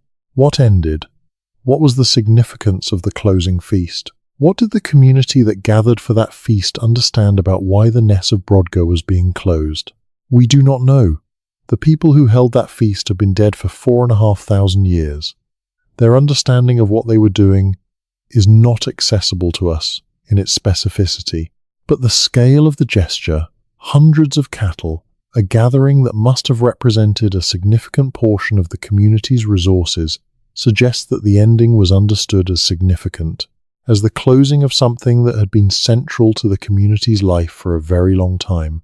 And then, not long after this closure, the genetic record shows the substantial replacement of the Neolithic Orcadian population by the bell-beaker-associated lineages arriving from the south and east. The community that held the closing feast at the Ness of Brodgar was a community that was, within a few generations, substantially replaced. The replacement and the closure may be connected. The community may have known what was coming, may have understood that its specific way of life was ending, may have held the feast as a recognition of that ending, or the closure may have been unrelated to the coming genetic replacement, a coincidence in timing rather than a cause and effect. The honest answer is that we do not know. The connection between the closure and the genetic replacement is suggestive, but not established. The question deserves serious investigation. The people who held the closing feast may have been the last generation of the Neolithic Orcadian tradition in its fully realized form. They may have known that they were the last generation, and they may have made the journey to the Ness of Brodgar one final time to close the ceremonies that had defined their community for centuries before the world changed around them and the ceremonies became impossible to maintain. That is a human story. Whatever else these people were, whatever the details of their language and their kinship systems and their specific beliefs, they were human beings who understood the significance of endings and who chose to mark an ending with a gesture of extraordinary collective commitment. The closing feast at the Ness of Brodgar is one of the most human moments preserved in the Scottish Island archaeological record, and it is one that has received almost no attention outside the specialist literature. When it receives the attention it deserves, it will change how people understand the Neolithic communities of Orkney, moving them from archaeological abstractions to human communities capable of recognizing what they were losing and choosing to honor it. Now let us finish with the question that the whole of this documentary has been building toward. Why does it matter? Why does it matter whether the pre-Columbian North Atlantic was more connected than the standard history acknowledges? Why does it matter whether the Scottish island communities had relationships with the indigenous communities of the Canadian maritime coast that go back before Columbus? Why does it matter whether the haplogroup X distribution reflects pre-Columbian contact or can be explained by other means? It matters for several reasons that go beyond the academic interest of resolving a historical question. It matters because the history of the pre-Columbian North Atlantic has been used as a basis for claims about the uniqueness and the isolation of the indigenous peoples of North America that have served political purposes. If the North Atlantic was more connected than those claims allow, then the peoples of the Canadian maritime coast and the northeastern woodlands were not the isolated primitives they have sometimes been portrayed as in the service of justifying their dispossession. They were members of a broader maritime world with connections and relationships across the ocean. That is a different picture, and the difference is not trivial. It matters because the knowledge systems of the Scottish island communities and the knowledge systems of the indigenous Canadian maritime communities are both at risk of being lost in forms that cannot be recovered. The more we understand about the depth and sophistication of those knowledge systems, the more urgently the case for serious investment in their documentation and preservation presents itself. If the oral traditions of the Mi'kmaq preserve real historical memory of pre-contact Atlantic visitors, those traditions deserve documentation and preservation with the resources and the respect that their significance demands. If the traditional knowledge of the Scottish island communities preserves real information about the North Atlantic environment, that knowledge deserves the same. It matters because the question of human connection across the North Atlantic in the pre-Columbian period is a question about human capability and human curiosity and human willingness to commit to the unknown, and the answer to that question wherever it falls, tells us something fundamental about what human beings are. If the answer is that the North Atlantic was crossed repeatedly before Columbus by communities that had the knowledge and the vessels and the will to do it, then the story of human exploration is richer and more widespread than we have been taught, and the capacity for that kind of commitment is more deeply embedded in the human character than the standard history of exploration suggests. It matters because the Scottish Islands are still there, still inhabited, still home to communities that maintain connections to the deep history we have been exploring. The standing stones, the ruined brocks, the Macaire archaeology, the fiddle traditions and the Gaelic language, and the specific character of island life. All of these are living connections to the story. The people who live in these islands today are not the people who built Skara Brae and Callanish and Musa Broch in the genetic sense, but they are the people who have chosen to maintain a relationship with the landscape those monuments inhabit, and that choice is its own form of connection. And it matters because the truth is more interesting than the simplification. The truth of the pre-Columbian North Atlantic is more interesting, more human, more surprising, and more worthy of the attention of anyone who is curious about the world and its long human past than any simplification that has been substituted for it. The simplification was not a deliberate distortion. It was the best available story that the available evidence could support at the time it was formulated. The available evidence has grown. The story needs to grow with it. The growing is happening, the truth is getting larger, and the larger it gets, the more clearly it shows that the world was never as simple as the simplification made it seem, and that the connections between places and peoples and times that the simplification foreclosed were real, and that the world we are in is the inheritor of a past that is wider and deeper and more interconnected than we have been taught. The deeper we dig into the Scottish Isles, the stranger it gets. And the stranger it gets, the more we are in the presence of the truth announcing itself through the inadequacy of the framework we have been using to contain it. The truth is patient. It has been waiting for 5,000 years. It will wait a little longer while the research catches up to it. You have been patient too, and now you are nearly asleep, and the questions are settling into the kind of half-formulated presence that they have just before sleep takes them, loose and available and ready to be picked up again in the morning when the mind is fresh. Pick them up in the morning. They will be worth picking up. The Scottish Islands will still be there, the stones still standing, the ocean still moving, the evidence still in the ground, and somewhere on the other side of that ocean, the maritime traditions are still being maintained by the communities that have maintained them for 10,000 years, and the land that was once connected to the Scottish Islands by the ancient geology before the North Atlantic opened it up, is still sitting at the other end of the road that the ocean has always been. Sleep now, the story will still be here. Before you go to sleep tonight, take a moment to consider what it means to carry a story. The oral traditions we have been discussing, the Mi'kmaq memory of pre-contact visitors, the street Kilda Parliament, the Norse saga traditions, the Aboriginal Australian flood memories, the Bearthuk oral record preserved in fragments. All of these are examples of communities that chose to carry a story across time, to invest the resources of memory and practice and transmission in the maintenance of specific knowledge across generations. Carrying a story is not passive. It is not simply the failure to forget. It is an active investment. It requires the decision that this story is worth the effort of transmission, worth the attention of the next generation, worth the space it occupies in the memory and the ceremonial life of the community. A community makes this decision continuously, across every generation, and every generation that maintains the tradition is saying, yes, this is worth carrying, this is worth the cost. The fact that the Mi'kmaq oral tradition specifically distinguishes the pre-contact Eastern visitors from the French and English who came later, across the catastrophe of colonization and the forced disruption of traditional life and the deaths from disease and war and forced relocation that colonization brought, this is evidence that the distinction was important. important enough to maintain even at the cost of everything that maintaining tradition costs when the conditions for its maintenance are being actively destroyed. Communities do not carry stories that are not worth carrying. The carrying itself is evidence of the story's significance.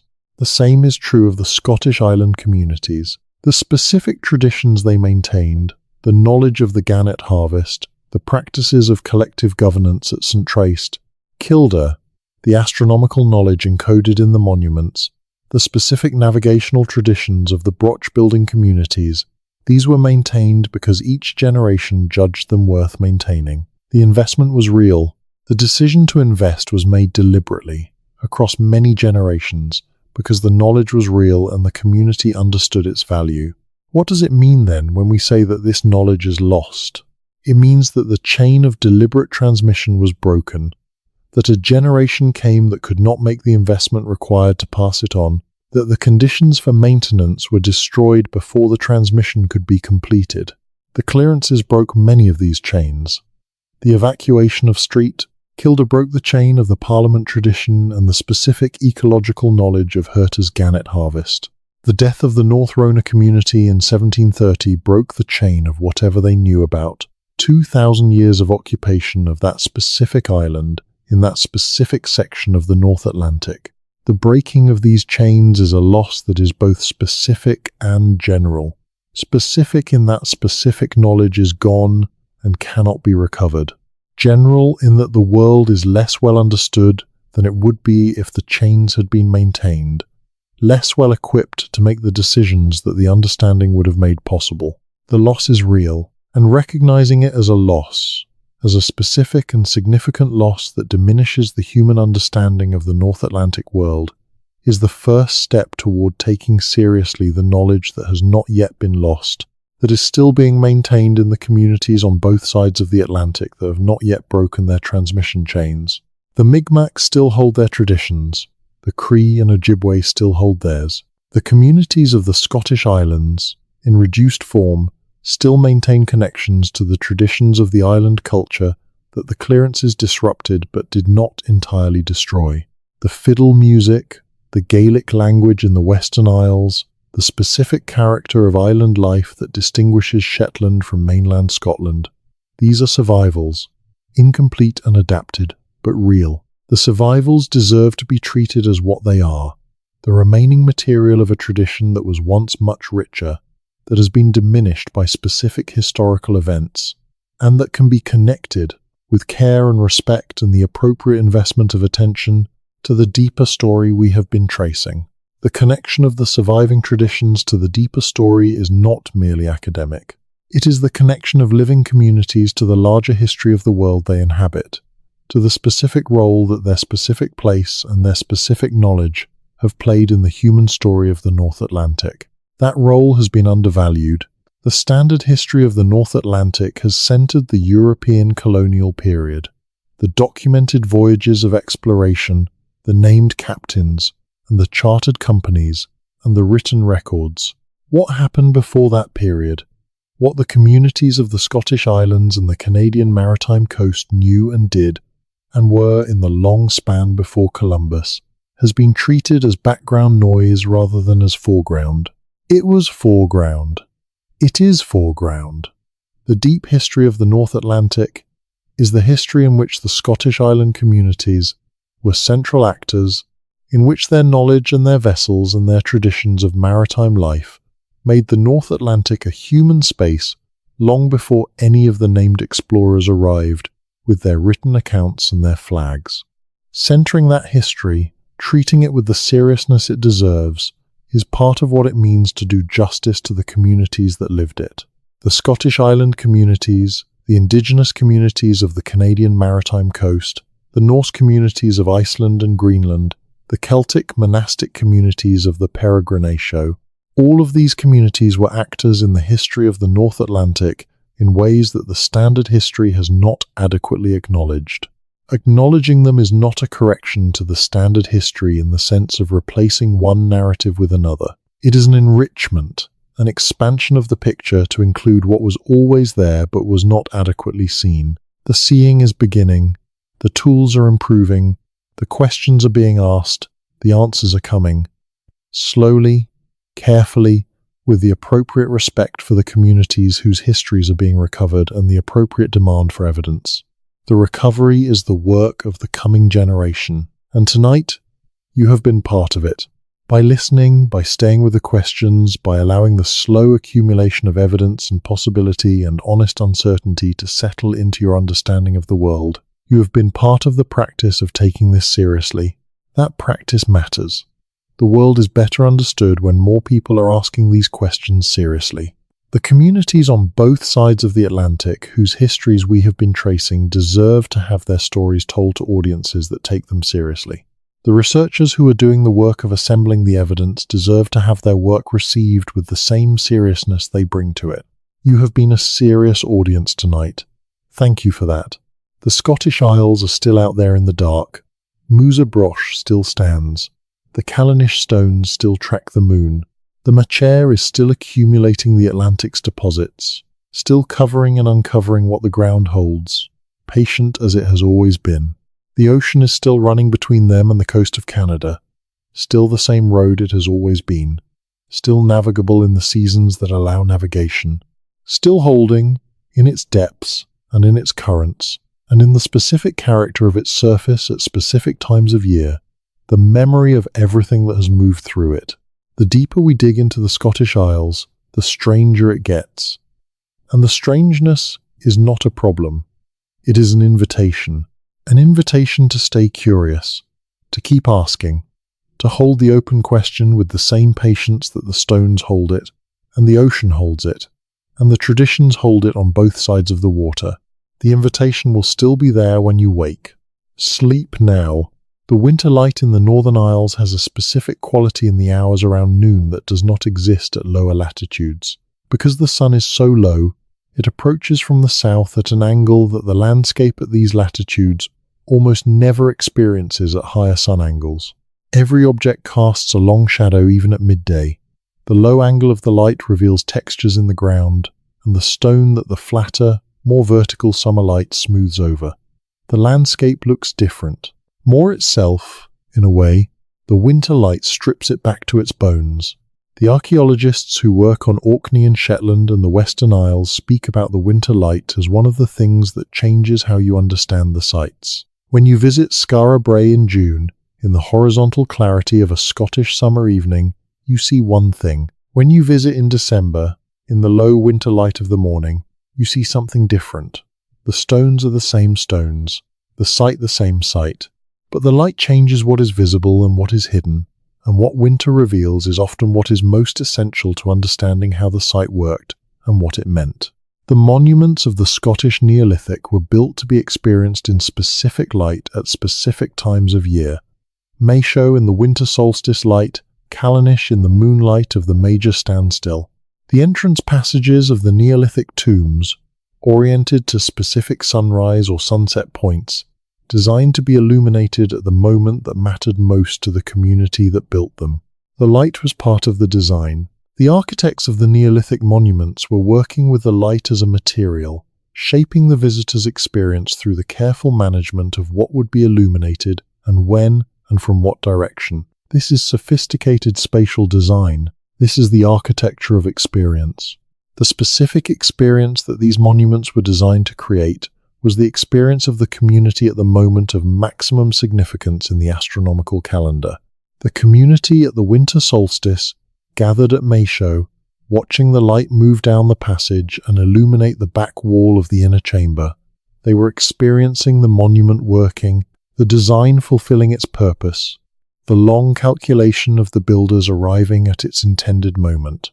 That experience, whatever its specific meaning in the ceremonial life of the Neolithic Orcadian community, was a shared experience. It was the experience of a community doing something together that required the accumulated knowledge of many generations to make possible.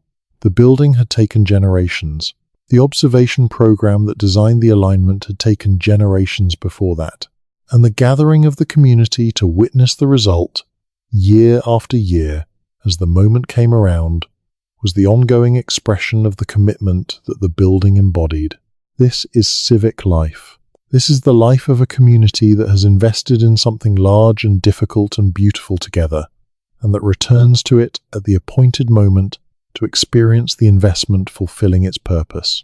The gathering at Maeshow in the winter solstice light is the Neolithic Orcadian equivalent of the things that all human communities do together to express their shared identity and their shared investment in the things that make them a community. The specific content of what the Neolithic Orcadians believed about the winter solstice is not recoverable. The specific meaning of the light on the back wall of Maeshow for the people who gathered to watch it is not recoverable. What is recoverable is the investment, the scale of the commitment, the specific design decision that made this particular experience possible. And that recoverable information is enough to tell us that the people who made that investment were sophisticated, were organized, were capable of multi-generational projects in the service of shared communal purposes, and were willing to make the specific commitment that building Maeshow required. The same kind of investment, in structures designed to mark the significant moments of the astronomical calendar, appears in the Canadian and American interior. The medicine wheel traditions of the northern Great Plains, including the Majorville wheel in Alberta, involve alignments to sunrise and sunset at the solstices and equinoxes. The specific astronomical moments that were significant enough to encode in permanent stone on the Canadian plains are the same astronomical moments that were significant enough to encode in permanent stone on the Scottish Islands. The convergence may be universal. Every culture that pays sustained attention to the sky notices the solstices and equinoxes, because these are the most dramatic and most seasonally significant moments in the annual cycle. The universality of the astronomical calendar does not require contact to explain, but the specific investment in permanent stone structures, oriented with the precision that both the Scottish Island monuments and the Canadian medicine wheels show, and maintained across deep time by communities that understood what they were maintaining, even when the specific builders were long dead. This level of investment and this continuity of maintenance is not universal. It characterizes specific communities with specific commitments to specific ways of knowing and recording and transmitting knowledge. That those specific communities appear on both sides of the North Atlantic, maintaining similar commitments across similar spans of time, is the detail that makes the comparison worth making seriously. The comparison is worth making seriously. Now, the specific question of the Celts and their relationship to the sea needs to be addressed directly, because the Celtic people of the Scottish Islands are sometimes romanticized in ways that obscure what was actually remarkable about them. The Celts of the Scottish Islands were not romantic. They were practical. The specific practices that make the Celtic maritime tradition interesting are interesting because they worked, because they were adapted to real conditions in ways that produced real results, not because they were spiritually elevated or artistically beautiful or otherwise appealing to the romantic imagination. The curragh was practical. It was a practical solution to the practical problem of needing a seaworthy vessel made from the materials available in the Atlantic fringe environment. Wood was scarce and expensive. Animal hide was abundant. The curragh was the boat you could build from what you had, and the fact that it was also an excellent boat in rough water was a discovery that followed from building it and testing it rather than from any prior design principle. The Peregrinatio pro Christo was practical in its own way. The monks who undertook the Peregrinatio were not romanticizing the ocean. They were making a specific commitment to a specific practice, the practice of committing oneself to the unknown that had its roots in a way of understanding the relationship between the human and the divine that was specific to the Celtic Christian tradition. The practice was spiritually motivated, but the execution was practical. You built the best boat you could, you chose the best season, you set out with the knowledge and the skills you had, you went where the current took you. Where the current took the Celtic Peregrini was, in several documented cases, Iceland. Where it may have taken some of them beyond Iceland is the question this documentary has been asking, and the question remains open. The specific navigational knowledge of the Celtic Peregrini, the understanding of the currents and the winds, and the behavior of the North Atlantic that their practice required, was real navigational knowledge. It was not magic, and it was not fantasy. It was accumulated, tested, real information about how the North Atlantic behaves and how to move through it without dying. That knowledge, and the knowledge of the broch builders and the Neolithic monument builders and the island communities that maintain themselves in these demanding places across deep time, is the knowledge that made the pre-Columbian North Atlantic a human space. It made it a space in which human beings could exist, could move, could maintain relationships across the water, could carry stories from one side to the other and bring stories back. That is what this documentary has been trying to show.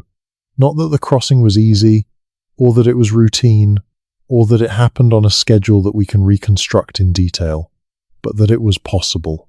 That the knowledge required to make it possible existed on both sides of the water, that the vessels existed, that the motivation existed in the form of trade and curiosity and the specific compulsion that the ocean has always exerted on the people who live beside it, and that the evidence for what happened when the crossing was made, when the vessel from one side encountered the people on the other side, is preserved in the fragments that the standard history has not known how to read.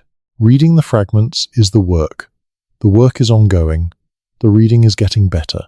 The fragments are being assembled into a picture that is not yet complete, but is already more accurate and more interesting than the picture that the standard history has been working from. The deeper we dig into the Scottish Isles, the stranger it gets. And you have been with us tonight. As the digging went on, as the layers were turned, as the fragments were brought to light and held up for examination, and found to be saying something that the received history did not have room for, you have been patient, you have stayed, and the staying is itself a contribution to the culture of taking this seriously, to the practice of giving the open question the attention it deserves, to the recognition that the world is larger and more connected and more interesting than any simplification of it can fully contain. The world is larger. The ocean between the Scottish Isles and the coast of Canada is not a wall. It has never been a wall. It is a road. And the people who lived on both ends of the road knew each other in ways that we are only now beginning to recover the evidence to understand. The recovery is happening. Sleep now. The road will still be here in the morning. Let us spend our final minutes together tonight in a specific place, at a specific moment, because the abstract questions we have been tracing deserve to land in the specific and the concrete before we close. The place is the headland above Callanish, on the west coast of Lewis, at the specific moment in the 18.6-year cycle when the moon skims the southern horizon and enters the stone circle from the south. The date is approximately 3,000 years before the Common Era. The community has been gathering for this event since the grandparents of the oldest people present were young, since the calculation was first made and the construction was completed and the monument showed, the first time the full cycle came around, that the alignment worked. The light is failing. It is late in the evening and the moon is rising. The people who have gathered are not a crowd in the modern sense. They are a community, which means that everyone present knows everyone else, knows their history and their family and their specific role in the life of the group. The gathering is organized and purposeful. Specific people have specific roles in what is happening. The moon rises. It is lower than you would expect a moon to be, in a sky that still has some light in it. It skims the tops of the hills to the south with a proximity that feels, from inside the stone circle, less like astronomical motion and more like an arrival. The moon is coming in. The monument is receiving it. The people who are watching this have seen it before. Some of them, in the previous cycle, 18 years ago. For the younger ones, it is the first time. For the older ones, it may be the last. And for all of them, it is the confirmation of something that the monument was built to confirm, that the world behaves as the accumulated knowledge of the community says it behaves, that the cycle is real, that the moon returns to this position in the way that the builders calculated it would, that the knowledge is accurate, and the investment was justified. That confirmation matters.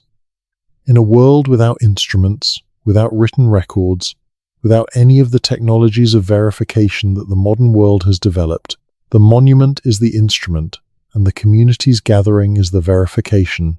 Every time the cycle comes around and the alignment holds, the knowledge is confirmed. Every generation that witnesses the confirmation inherits the knowledge as something proved rather than merely asserted. This is how knowledge is maintained without writing, not by saying this is true, but by showing this is true repeatedly in the same way across the generations until the truth is embedded in the experience of the community rather than merely stored in its words. The people standing in the Callanish stones on the night of the major standstill 3,000 years before our era were experiencing the embedded truth. They were in the presence of knowledge that their community had accumulated across a time span longer than anything the modern world calls historical. And they knew that they were. That knowledge was carried forward. It was carried in the monument, which stood as a permanent expression of the calculation. It was carried in the practice of gathering at the monument when the cycle came around. It was carried in the stories that explained to the next generation why the gathering mattered and what the monument meant. How far was it carried?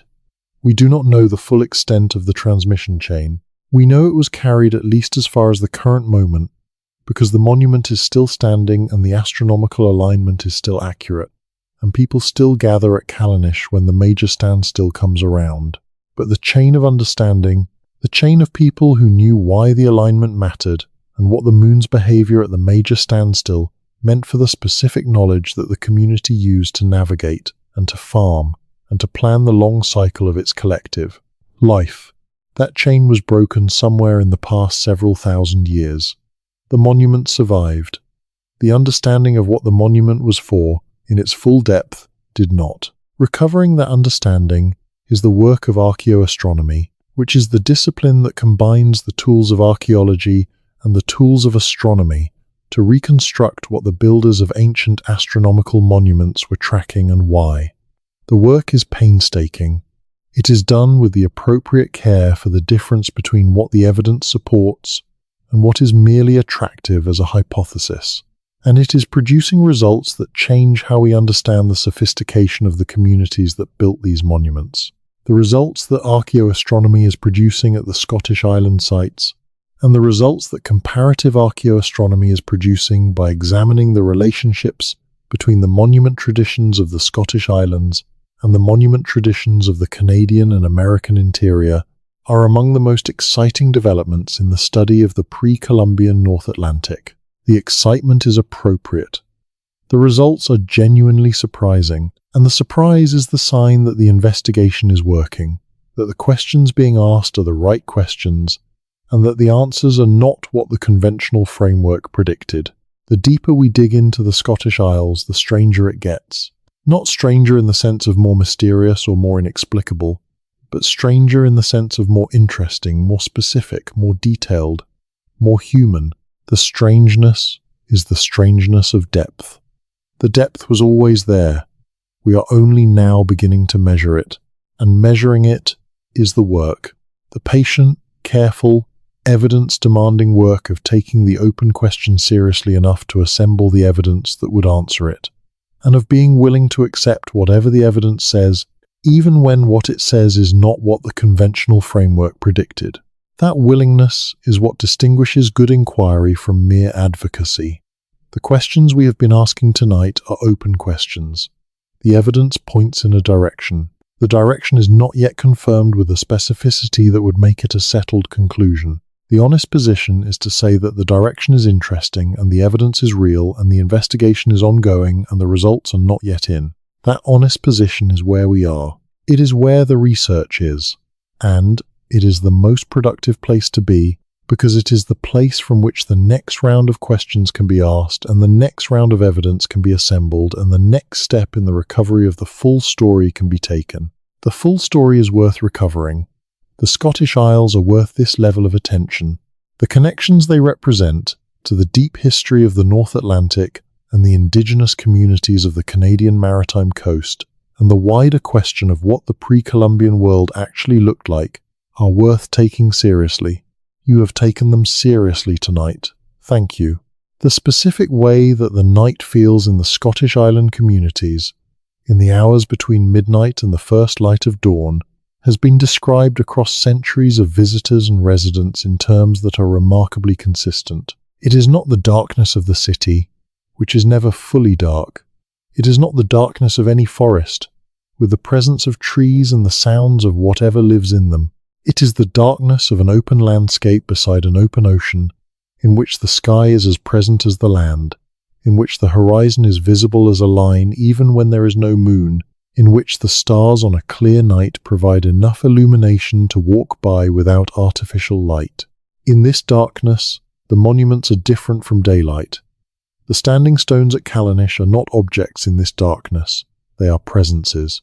They are more real in the dark than they are in the light, because in the light, they are things you can assess with the practical part of your attention, while in the dark they require the full attention of a different kind of knowing. You know them in the dark the way you know your own name in a room where you cannot see. The people who built these monuments knew this quality of darkness. They built in it, moved through it, organized their lives within it, across the long winters. The monument was part of their night as much as their day, as familiar in the dark as in the light, perhaps more so. The night visits to Maeshowe or Callanish or the Ring of Brodgar, which certainly happened in the ceremonial life of these communities, were visits in this specific quality of island darkness.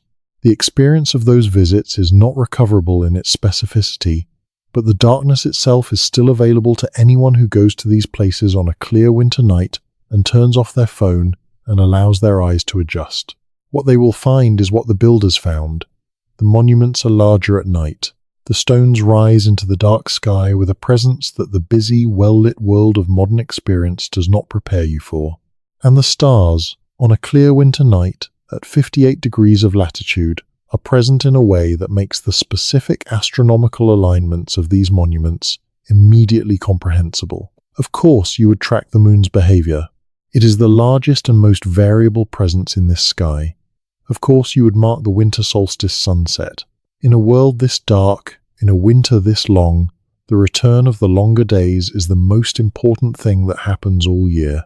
The darkness is the context. The monuments are the response to the darkness. The community's way of saying we understand the sky above us, we have measured it, we have recorded it in permanent form, we will not be lost in it. That is what the Scottish island communities were doing across the long span of their history, refusing to be lost. In the dark, in the cold, in the uncontrollable ocean, in the demanding conditions of an extreme maritime latitude, refusing to be lost by the sustained application of attention and knowledge and community investment to the problems that the environment posed. The same refusal, expressed in different materials and different specific traditions, characterizes the indigenous communities of the Canadian Maritime Coast across their long history in another demanding maritime environment. The refusal to be lost, the commitment to understanding the world well enough to survive in it, the willingness to invest across generations in the knowledge that makes the difference between a community that endures and one that does not. That commitment is the deepest connection between these two traditions, deeper than any specific crossing or any specific exchange of objects or knowledge or stories. The commitment to knowing the world, to paying attention with sufficient depth and across sufficient time to actually understand what the world is doing rather than merely observing its surface, to investing across generations in the knowledge that makes the difference between a community that endures and one that does not. This is what the Scottish island communities and the maritime communities of Canada share on their different sides of the same ocean. It is the connection that exists whether or not any boat ever crossed between them. And it is the connection that makes the question of whether any boat ever crossed worth asking. Sleep well. The stones are still standing. The ocean is still running. The story is still being told.